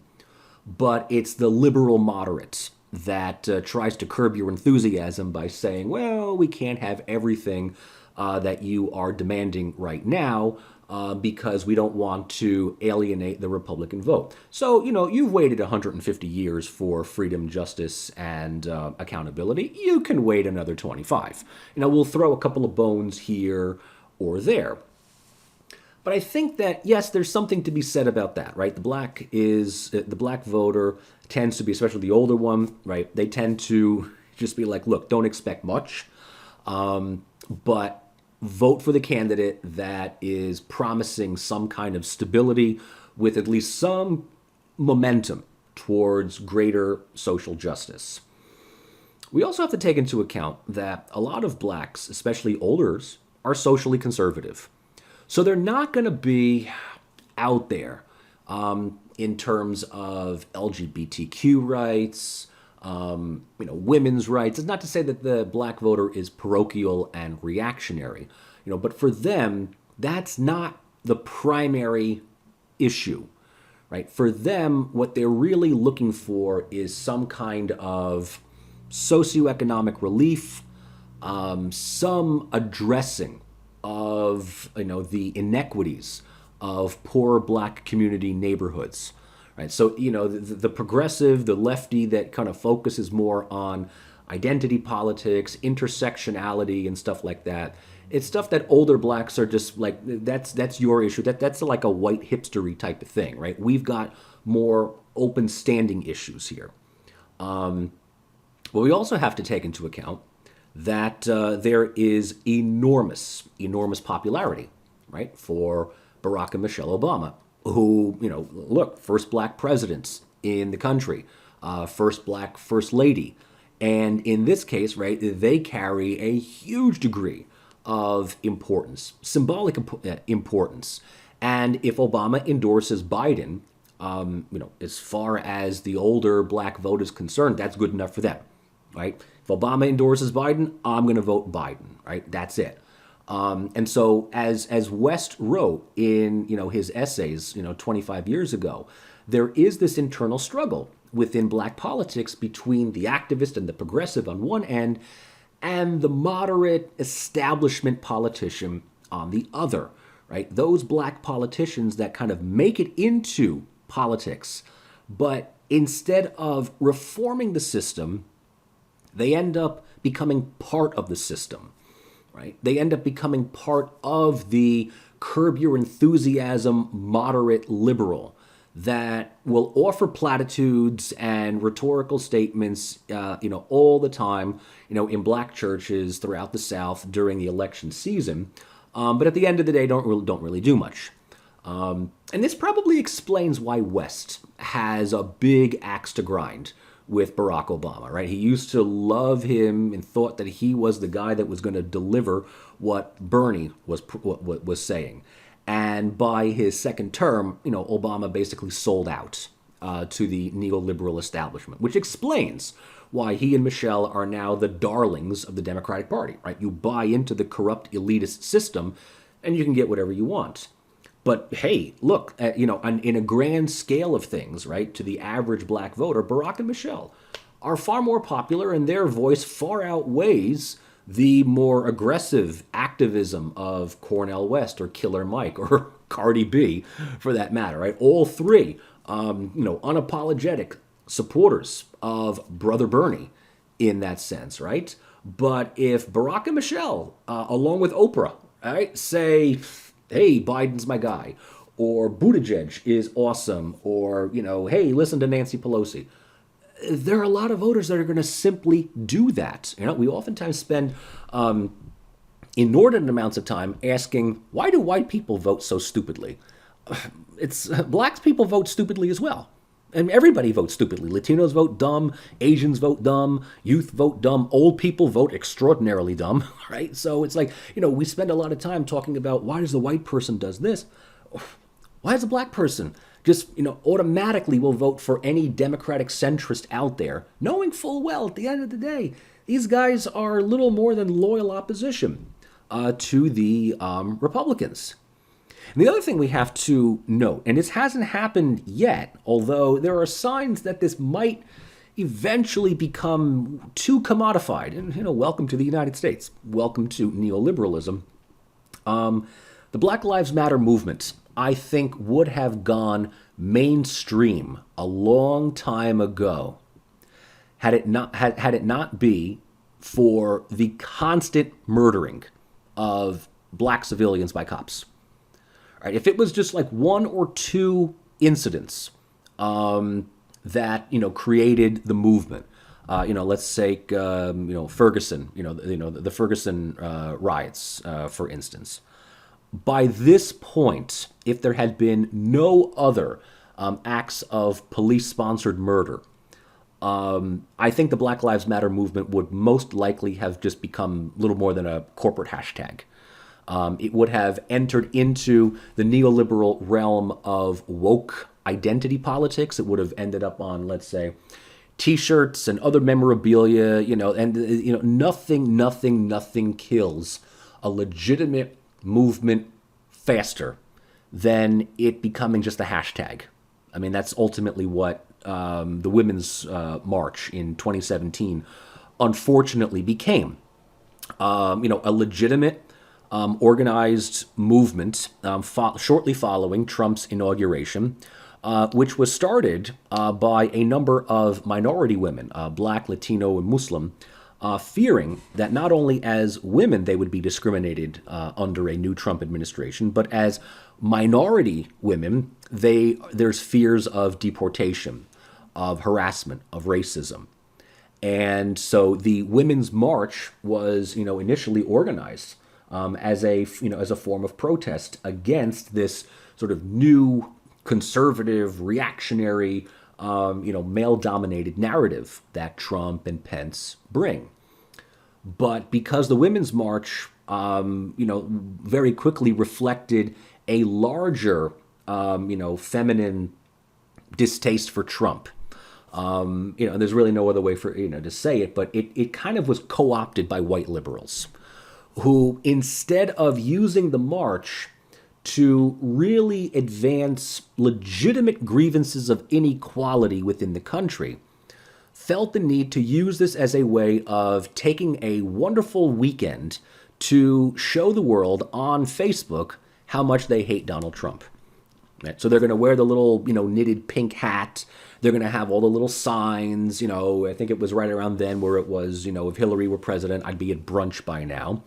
And, there's a number of my own, Facebook friends went down to D.C. to participate in the march. But it ended up being more of a carnival than a legitimate form of social protest. And, the Women's March, in an effort to, maintain security and follow the law, it ceases to become a march. It ceases to become an opposition movement or a form of legitimate protest when you organize with the police where you can march, what streets you can go down, and how long this thing can be, right? It's not a march, it's a parade. You got a permit to march from this point to that point, from this time of day to that time of day. You're going to go down this street. When you get to the stoplight, you're going to make a right. You're going to go 2 blocks down. When you see the Starbucks, you're going to make another left. You're going to march down 3 blocks that way, make another left over here, where there's going to be a little open area for you to give a couple of speeches. But when you're done, there'll be buses that you can board that will take you back to your parking lot and to your hotels. Is that fine? Yes. Question in the back there. Can we have it on Saturday because I want Sunday to recuperate before I have to go back to work on Monday? Sure, why not? Hey, it's all cool, right? If that happens, it's not a legitimate protest. It just becomes a photo album that you share on Facebook. And that's kind of what it was. If you just use it to take selfies and show that you're, I hate Trump, whatever it is, well, it's not much of a movement. Black Lives Matter movement still remains raw, still remains activist, it still remains largely in the hands of black activists, which I'm sad to say one of the reasons for it is because it remains raw, because black people continue to be killed by police. Again, if this were something that ceased, a few years ago, the Black Lives Matter movement now would kind of go the same way as the Occupy movement, right? It was kind of a flash in the pan, more performance politics. Now it just sort of becomes feel-good things that George Takei will tweet out every so often from his cursed liberal Twitter account. So black progressivism is something that is still there. It is moving. It certainly has its voices. In fact, probably at this point, one of the best political actors to take the mantle of black progressivism may very well be Nina Turner. who was and still remains probably one of the most ardent Bernie Sanders supporters. And many of you probably can remember her speeches. She would kind of, sort of get the crowd all excited before Bernie showed up. I mean, she's a force all on her own. She has the charisma and she has the street credibility, particularly among, right, the Wests, the Mikes, and the Cardi B's, to speak on behalf of the aggrieved, the oppressed, the victimized African Americans. So as long as Black Lives Matter is more than just simply a trending hashtag, progressivism within the black community does have, probably more so than it has had in the last 30 years, a chance to grow. But I need to emphasize, probably one of the biggest obstacles to black progressivism is black centrism. So for every Cornel West, there's a Barack Obama. For every Killer Mike and Cardi B, there's a Jim Clyburn. And in this case, right, the guardian, the gatekeepers of democracy, the gatekeepers of the status quo, they have their own diversity squad as well. At the end of the day, it's little more than just image, right? Actions and opinions are basically the same up there with, Feinstein, Pelosi, Schumer, Clinton's, Biden's, and others.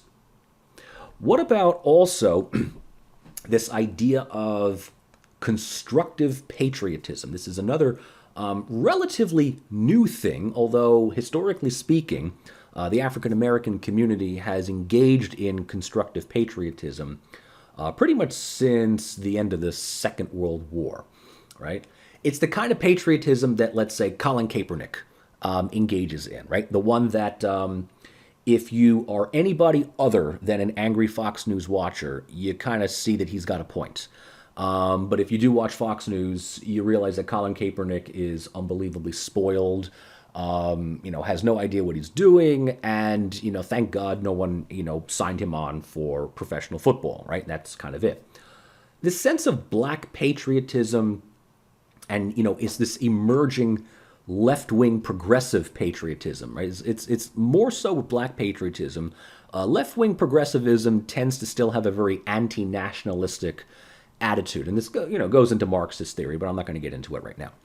But I think that someone like Bernie Sanders did a relatively good job in sort of inaugurating this idea of one can love their country, one can be proud of the country that one lives in, while still holding it to high standards, right? One can, it's like, hey, I love my country and I love it so much, I want to make it better.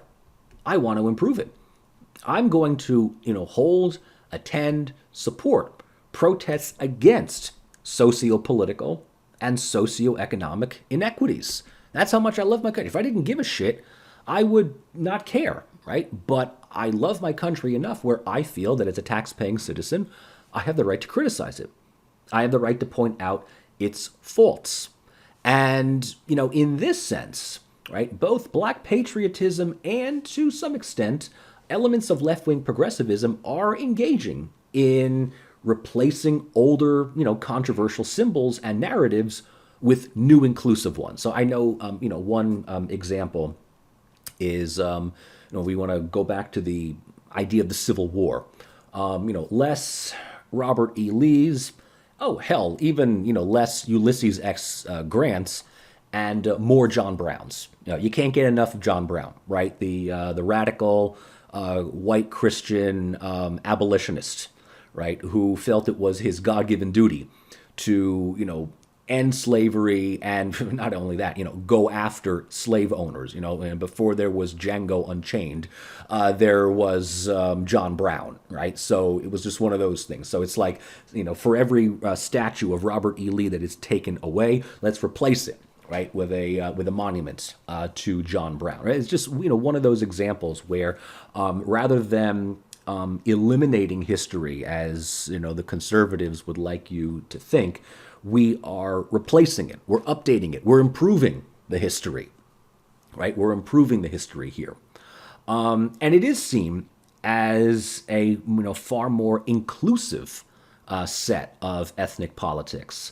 The Black Patriot elements, as we got from one of the readings this week, sort of shows this idea that, for blacks, I mean, you can't think of a more American group of people.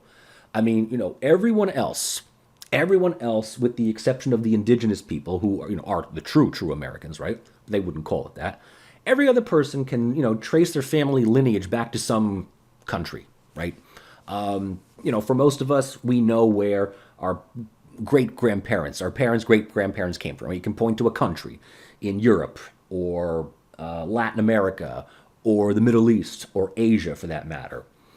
When it comes to African Americans, right, you don't really know where you came from. You know maybe the region, sort of southern West Africa, but this was before states. And even if that were the case, whatever identity, whatever history, whatever culture that you might have had or that your ancestors might have had was erased when you came here as slaves. So if there is any group of people that realizes that America is their one and only home, it is the African American. And they have been here in some capacity or another longer than almost anyone else, right? The black is next to the Dutch and the indigenous, tribes that lived on the island, the oldest collective ethnic group in New York City, right? They're going back to the 17th century. So black patriotism is this understanding that, in a way, almost like the indigenous people, like this is our home. There's really nothing else out there. And we're discriminated against by people with at least one other form of identity. We cannot, unless you, sort of engage in some of the earlier theories of Malcolm X, you can't reject this country because you have no other place to go to, right? Unless you decide to, screw it, I'm going to Canada, I'm going to Mexico, I'm going to, I don't know, I'll try my luck in Africa, I don't know. But most people don't do that, right? So black patriotism is a way of, making peace with the idea that the country that I live in, if it's not going to be just for me, I will work my damnedest to make certain that it is just for my children or my grandchildren. Now, interestingly enough, this type of constructive patriotism can still be perceived as antagonistic, especially to ethnocentric group identities, right? For them, patriotism for the United States is unwavering support. No criticism of its history, no critique of its past activities. Any kind of criticism warrants some kind of conspiracy theory of foreign interference, lobbying, control, manipulation. Hence the idea why, these staunch, unapologetic, flag huggers in this country, there's a couple of other words that I could use for that, right? Sound so militantly uncompromising as they do. So, with the rise of Black Lives Matter comes two responses. You've got the All Lives Matter movement, which, again, as we discussed in class, the title sounds inclusive, sounds a lot more inclusive than Black Lives Matter, but surprise, surprise, those that always say All Lives Matter tend to be white conservatives. And then you got what I even think is even the more honest one, the Blue Lives Matter, which basically is, nope, defend police officers and whatever they do, right? Their jobs are, risky. They make split-level decisions, right? And I can understand maybe the initial logic of this because, as a university professor, I don't really put my life into my hands every time I walk into a classroom. Police officers, on the other hand, do that. So in that sense, there is this rationale behind it. But you don't see things like, Red Lives Matter. If you want to talk about, let's say, the firefighters. There's no other group that, especially a group that is as beleaguered, as criticized, as scrutinized for their paltry performance is, instead of being introspective, a large group just simply says, no, Blue Lives Matter, screw you. And in this sense, it is a reaction to not just the Black Lives Matter moment, but the idea that the Black Lives Matter highlights a criticism of the United States, right? And nothing could, inflame the passions of a reactionary more than, football players taking the knee during the national anthem, which of course is the most sacred song to a patriot. Which I always find interesting because those that are constantly saying you stand for the anthem, I mean, do you literally get off of your Barca lounger when you're watching the game at home, or have you already kind of arranged your snacks and your dip in such a way where you already got your feet up, you're in your thing, you got all your snacks around you, but you're playing the national anthem. But heaven help, the black football player that refuses to stand for this. Right? So Black Lives Matter versus All Lives Matter, Blue Lives Matter. Millennial socialism versus boomer socialism. Two different versions on what socialism is. To younger people, you know what socialism is? Public transportation, student discounts on public transportation, affordable housing, affordable health care. Socialism in this sense is, hey, I was an exchange student in England, in Belgium, in France, in Austria, in Serbia, in wherever it was last summer. I got sick, or I fell down. I sprained my ankle. I sprained my arm. I broke my arm. I went to the hospital. Guess what? They fixed me up. They might have charged me maybe about 20 euros, but that was about it. I didn't have to go bankrupt. That's socialism to a younger generation of Americans. To older Americans, socialism is gulag for everybody, is communism, right? Is state-sponsored atheism, is Soviet Union, is very anti-American, right? It's a generational thing, right? It is a generational thing. I'm talking to you as a Gen Xer. So, I was conscious for, the last, decade or so of the Cold War. And, Soviets were the bad guys. The commies were always considered to be, the worst enemies of the United States. For younger Americans who have no working knowledge of the Soviet Union, Stalin, state-sponsored, authoritarian Marxism, whatever it is, right? Socialism is not China or North Korea. It's Iceland. It's Canada. It's Sweden or Norway or Austria, right? It's just the perks and the features of a developed democracy that one would just expect in a first world country. But for whatever reason, having those things in this country is just, today, affordable dental, next, tomorrow, Gulag Archipelago. How about the idea of patriotism? Patriotism as earned versus patriotism as given. Younger generations question the idea, why do I have to give unwavering support to a country that doesn't really do anything for me? Why do I got to salute the flag? and I know, and let me, again, for those of you in class that are international students, I dare say that any of you, when you were in school, back wherever, that you saluted your flag. Like, this is considered to be, when you think about this, just one of the weirdest things out there. You pledge allegiance to the flag. You're swearing loyalty, and this, you want to talk about a narrative and symbol. I mean, you are swearing loyalty to what is basically a piece of cloth, which represents the state itself.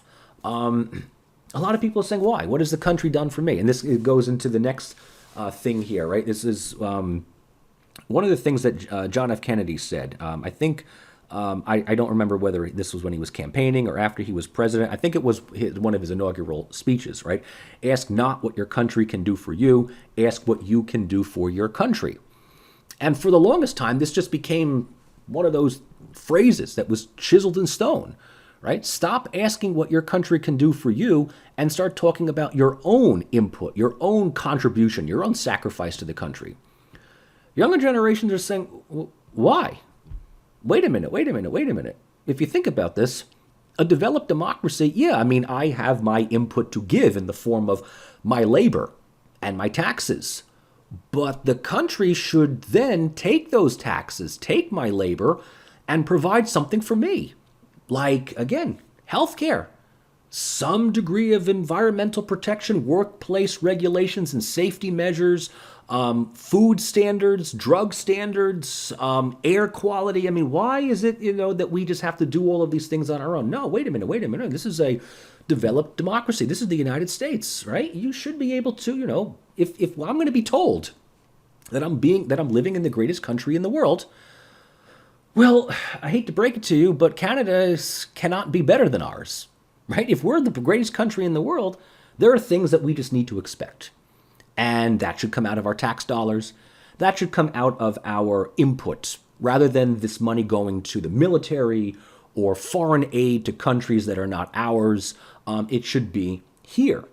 And in that sense, constructive patriotism, which, yes, couples love for a country that I live in, but that means that I get the opportunity to critique and criticize, really spells an earlier understanding of democracy, right? Something that for a long time was regarded as a type of proto-democracy, but not the final ideal form.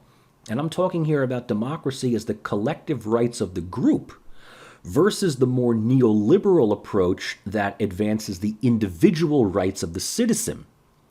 Now, there's nothing wrong with the individual rights of the citizen, especially the freedoms that we have within ensconced in the Constitution and the Bill of Rights. But if the individual rights are pushed to such a degree that any kind of collective rights are seen as somehow obstructing these rights, right? In the whole Milton Friedman argument, then they need to be done away with. Well, constructive patriotism is saying, wait a minute, no.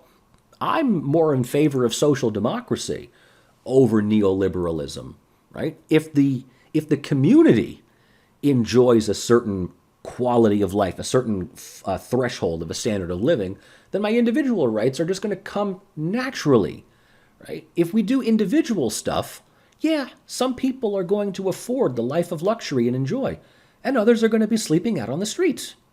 And so in that regard, no, I am going to ask what my country can do for me, because the country, if it's a democracy, should be doing things for me, the citizen. That's the whole role of the state, right? I'm not there to sort of serve the state for with whatever purpose here.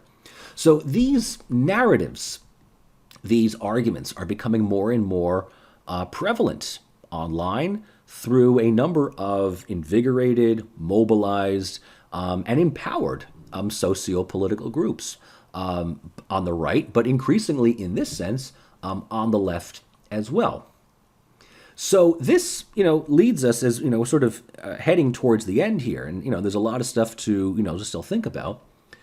Can progressivism then offer the type of inclusiveness that so many people in this country, pundits, media specialists, intellectuals, writers, whatever it is, long for, right? We keep talking about how divided this country is, how ideologically, divided and diametrically opposed people can be. When will there ever be a form of unity? Well, maybe progressivism, not neoliberalism, not the innocuous, do-nothing rhetorical centrism of the Obama, Biden, Clinton, triumvirate can bring us. In a way, this was proven with the campaign of Bernie Sanders. It produced probably the biggest social democratic grassroots movement that this country has seen in at least 2 generations. And even though Sanders failed, right, in both times, his ideas and the legacy of that is still fresh in the mind of many, many Americans. So social democratic ideas, right, through Sanders' campaign, right, has proven that they can win a mass base of support. It's there.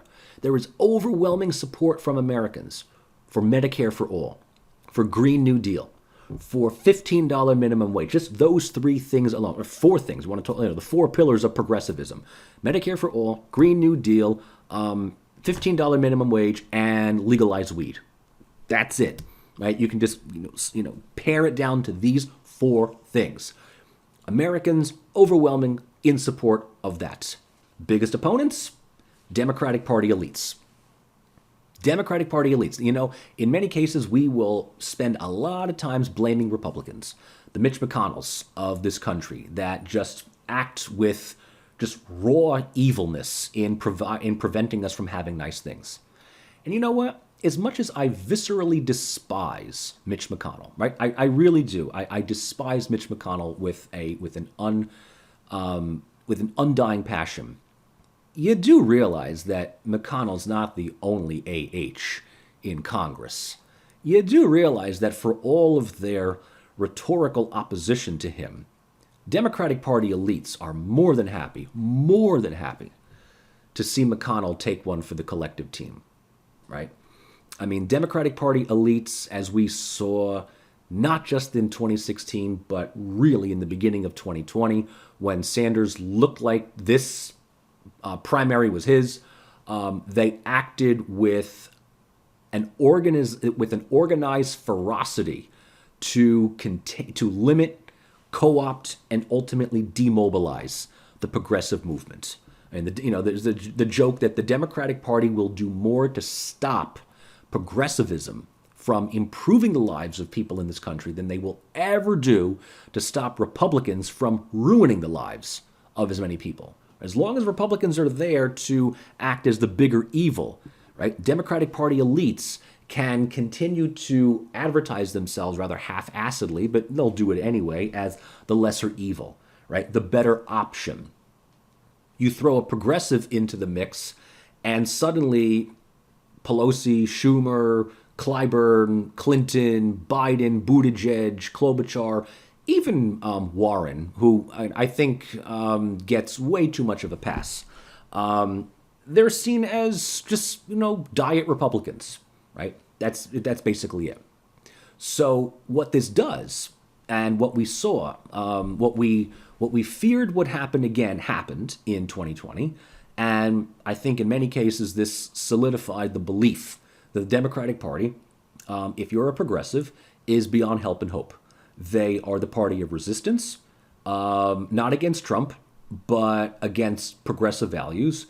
And as far as Republicans are concerned, they basically provide the pickup votes, right? Joe Manchin is more important to the Democratic Party than Bernie Sanders, AOC, Rashida Tlaib, Jamal Bowman, or Nina Turner could ever possibly be. But be that as it may, right, you might think to yourself, well, there's no point in getting up in the morning then, because no matter what we do, the Democrats will prevent us from having nice things. Yeah. Unfortunately, you might be right for the time being. The problem is that as the Democrats are doing their job, Republicans are still going to have their own constituents believe that these so-called guardians of democracy that the DNC is are even more left-wing than Bernie Sanders. So they're all suspect as far as the Republicans are concerned, and they will continue to mount an offensive to regain control of Congress. Now, this is not lost in the minds of many progressives. And what is also apparent is that these social democratic ideas, as I've already mentioned, they're widely popular across ethnic, cultural, and demographic groups under the age of 45. Even Republicans will find some support in one of those four things. If not for raising the minimum wage, definitely legalizing marijuana, and definitely in some kind of affordable health care. That much is painfully obvious, and this was brought to bear when Sanders was talking to erstwhile Republican voters in West Virginia, in Tennessee, in Pennsylvania, and Ohio. So, the biggest obstacle to the progressives, lie both in the Democratic Party resistance, but also among affluent white suburbanites, right? And we can call them Romney Democrats, moderate Republicans. Now, these are people that make up the professional managerial class, and they have nothing but praise for the neoliberal system because free market fundamentalism has given them their McMansion, their 3 cars, the money to go on vacation, to enjoy general luxuries in that sense. And let's also be honest, among the the white suburban dweller, many of them might have used their Facebook pages to show their disdain for Trump because he's too crude, he's too vile, he's too vicious. Trump made them money. All right, that's just kind of the thing. It doesn't matter whether you're a Republican or you're a Democrat, right? If you're part of the professional managerial class, if you outwardly supported Elizabeth Warren or Buttigieg, or you were riding with Biden, right, and you couldn't wait to get rid of the orange Cheeto in the White House, that orange Cheeto, I guarantee you, increased your stock portfolio by three times. They tripled your stock portfolio. I mean, Trump made you money. He made me money. All right, I got money in the stock market. I'm an unapologetic Bernie Sanders fan. Trump made me money. Right? That's just, what can I say? I mean, he made you money. I mean, especially if you were part of the upper managerial class, your taxes went down. It's not even playing the stock market or having a Roth IRA. Your taxes went down, right? So he made you money. And, in this sense, the white suburbanite, the bourgeois, the property owner that fears social protest because it might, lower the property value of their house in their neighborhood. They're rhetorically supportive of these policies, but when it comes time to election, they'll uphold the status quo because life is good for them. What do they care? I got mine. I worked hard for it, kind of, sort of, maybe, I don't know. But, I like brunch. I like, champagne with my cantaloupe at 10:30 in the morning on a Tuesday. I have the money for that. So, progressivism is there to stay. The Sanders campaign, the Sanders movement has certainly created a newer generation of people who, at least now, remain optimistic and mobilized, right? Whether it's AOC or Ilhan Omar or Rashida Tlaib or Jamal Bowman or any one of these newer generation of younger politicians, they all were galvanized with the Sanders campaign. And as far as they're concerned, they might not have the ability of remaining autonomous that long. They might be co-opted into the Democratic Party machine. But for the time being, they've got their rhetoric, and even the Democratic Party machine realizes, as much as they hate them, you can't dismiss these things anymore. You cannot dismiss Medicare for all. You cannot dismiss Green New Deal. You can try to delay, right? But you cannot dismiss outright. So in this sense, a younger generation of Americans, could be a possible majority in embryo. As the older generations retire and eventually die out, not just in politics. You got a lot of these people. I mean, Dianne Feinstein's in her 80s, Pelosi, Schumer, and these are all, geriatrics, for God's sake. I mean, how much more time do they really have? Give them another 10 years, and if they're still in office, I mean, for God's sake, somebody needs to, primary them. But eventually, there's going to be a newer generation coming in, and that newer generation are not going to be boomers. They're going to be Gen Xers. They are going to be millennials. Their outlook on life is very, very, very different. And yeah, certain policies might continue with, heir apparents. It's going to be very difficult to uphold this sense of free market fundamentalism, really, I think, any longer than, maybe another Biden term. Okay. So then how do we then reach across the divide? I mean, we can certainly say, all right, this is great, right? Bernie Sanders might get the last laugh. Eventually, the United States might become like every other, developed democracy and, provide, cheap and affordable public transportation. The first thing, we need to go back into narrative, symbol, and group identity. The left needs, and I mean really, really needs to learn the language of the right. I remember, it was a number of years ago, I was a guest speaker at a friend of mine's high school here in New Jersey. And I was talking about populism. This was before Bernie Sanders, came into the equation here. I was talking about populism. And I was talking about how in many democracies in Europe, a lot of right-wing, and I mean, the far-right parties, which are xenophobic, nativist, whatever, they are also the party of the working class. They're the party of social welfare. They're the party of environmental protection, maternity leave, paternity leave, and others. And, we don't have that in the United States. And my teacher friend turned to me and says, "How do we reach out to the conservative with these values?" And my answer is, we need to eschew identity politics, right? Forget intersectionality, forget the atomized form of social justice identity, and learn the language of the right? The language of the beleaguered working class, the precariousness of the small business owner, and the importance of faith and family, right? And I put all of them on the same pedestal here. And we take the first two, the beleaguered working class and the small business owner. Republicans don't really care about either, but they'll defer some kind of sympathy, and they'll mention them in platforms and campaigns all the time. I know a number of small business owners in New York, Brooklyn, Queens, whatever, right? They all vote Trump. Just again, this because Trump saves them money.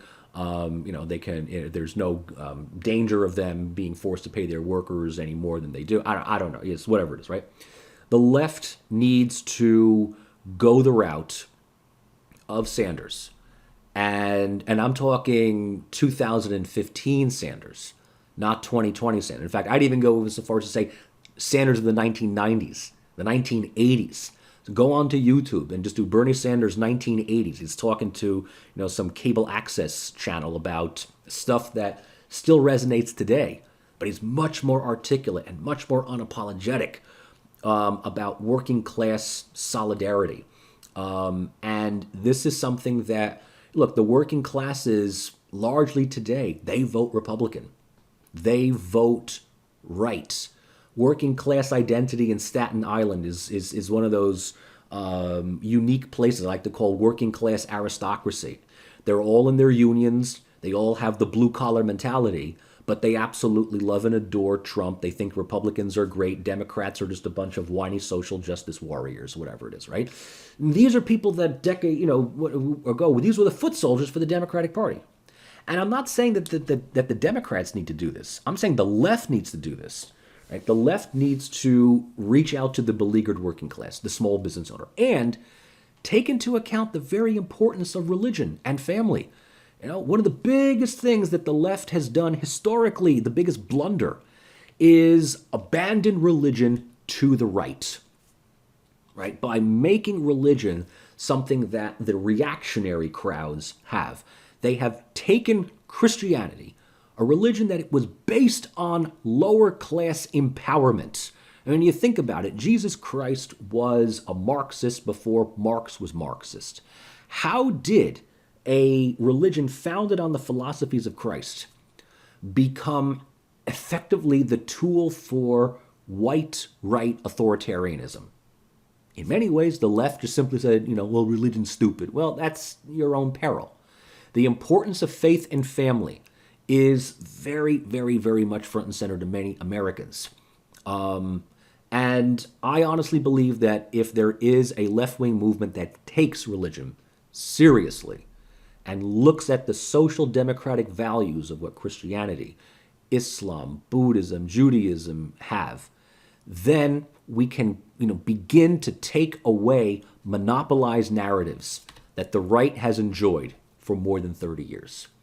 And by doing so, the other thing we need to do is prioritize class-based struggles over identity politics. Again, one of the things that led Sanders to be such a phenomenon, especially the first time in 2015, 2016, is the idea that he, just kind of looked the other way when it came to identity politics, intersectionality, and talking on a more broad-based platform of working class, lower income class solidarity, right? Identity politics is something that the Great Backlash narrative is ready and waiting to combat. So when your average brunch lib wants to talk about gender fluid inclusivity, and there might be a pressing need to talk about that in some parts of the country, but in vastly other parts, it's not important. People just don't care about that. The Great Backlash narrative is ready to ridicule and demean that. I'm not saying that this stuff isn't important. I'm just simply saying identity politics is already designed with preset responses from the right. The way to avoid that is to let identity politics be on the right. Focus on worker struggles as an element of American patriotism against ruling authorities. American history is and contains some of the most active examples of working class struggle against industrial powers. This country is not simply loyalty and fealty to power, but in many cases you want to take a narrative that the right uses, rebellion against authority, the victory of the little guy over the big industrial, authoritative individual, working class solidarity, union struggles, labor movements, all that stuff that is it's just there in history, is something that the left really should take up. Identity politics, the whole social justice warrior thing, doesn't do much, right? It just creates more back and forth banter on social media. And in this case, right, the left can promote social inclusiveness not through diversity, marked diversity that neoliberalism likes to do. Everybody's different, everybody's got their own little thing. That just reinforces the atomization of society. But instead, reinforce inclusiveness through narratives of mutuality and a shared stake in society. So it doesn't de-emphasize one's ethnic, linguistic, religious, or cultural difference. It just simply says that we all have these differences, fantastic, but we all have common struggles for social welfare, for higher standards of living, right? This is what is needed to re-engage red states that have long been abandoned by the Democratic Party, right? As neoliberalism atomizes society, destroys unions, effectively undermines local businesses and local towns, right? There's all the things that we saw in both Frank's work and Metzel's work. Republicans come in with a sweeping form of inclusiveness through traditional forms of identity. The left needs to address that. Traditionalism, you want traditionalism? I'll give you traditionalism. Many of these areas traditionally were working class. Voted Democrat, voted socialist, were some of the most active members in labor movements and labor rights. Now that's America. That's an area that we can talk about that gets the working class, the smaller, the less fortunate, back within the debate. Again, just some ideas, but again, things that overlook and move around the failed policies of identity politics. Okay, so we've learned a lot in class, and I hope that this final lecture has sort of recapped a lot of the material that we've spent the previous 10 to 12 weeks looking at.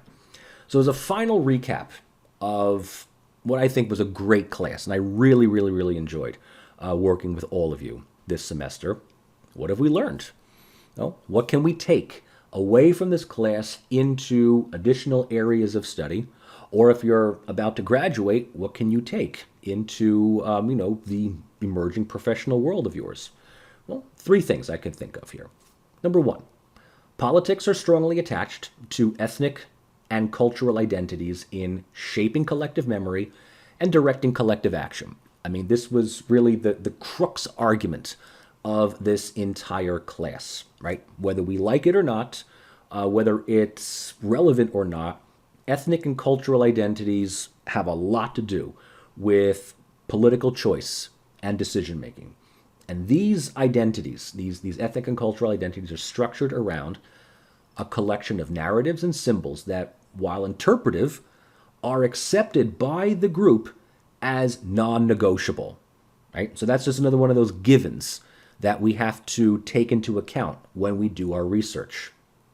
Number 2, while culture is not the primary source for ethnic conflict, and it never really was, it's often appropriated by socio-political elites for mobilizing groups in finding commonalities or differences with others. So in other words, culture can be a way of mobilizing people to do things that they otherwise would not do, to fight for things they otherwise would not fight for, right? And nobody goes to war over unemployment levels, right? No one, fights because of, institutional dysfunctionality. They fight because culture is used as a way of masking, distorting, or distracting attention away from socioeconomic issues. And in this sense, if we also take that at face value, we can understand that the best way to diffuse cultural antagonisms is to find narratives and find commonalities between groups of two or more that would then be used to mitigate the possibility of conflict and contestation from arising in the future. And that kind of, brings us back to another thing that we started way in the beginning of the semester talking about, and that is culture as practice versus culture as system, right? Remember the two faces of culture? Well, practice can become system to group members, which social scientists, especially political scientists, need to take seriously when studying why groups do the things that they do, right? If culture as practice is the understanding that people in power use and abuse culture to direct people to do certain things, and culture as system is the understanding that culture is just pervasive, all-encompassing, hegemonic within a group. We don't even know why we do the things that we do, but we just do it, right? Tradition, routine, whatever, has to have an origin. So at some point, right, what we get people to do or not do can over time become, right, the hegemonic narrative in which we don't question it anymore. And so in this case, culture is changing. It's adaptable, right? Culture is not monolithic and rigid, as many people would like to believe. But changing cultural preferences, right, begins with identifying what is important and central to group identity, and then working within those symbols and narratives to see if there can be some changes, improvements, commonalities between other groups in finding, conflict mitigation as opposed to exacerbation. And I think that that's really a great way of finishing out what I have already said was a fantastic semester working with you and introducing you really to the enormous field of political culture and how political culture as a form of political science really, really relies on the other family members of the social sciences: sociology, anthropology, history, psychology, among others. And that's why I'm so happy to have had a number of non-political science students take this class, knowing that many of you are coming from sociology, psychology, and history, made this class all the more enjoyable because in order to do this stuff, you need to be interdisciplinary. And having an interdisciplinary group here made the discussions all the more rewarding every Wednesday. So we are on track to have our last big group session this Wednesday before we meet one final time next week in workshop for the upcoming paper. I will have the final exam assignments posted on Blackboard tonight, and that will give you an idea of what you can possibly do as a draft for your final reading evaluation. But we still have about a week and a half, 2 weeks left before the semester ends. Time to get now busy, time to get creative, time to show me what you've learned from these lectures and from our weekly discussions. So thank you all once again for a great semester, and I look forward to seeing you in class one final time. For everyone else on YouTube, thank you all for listening and taking part in this new lecture series as well.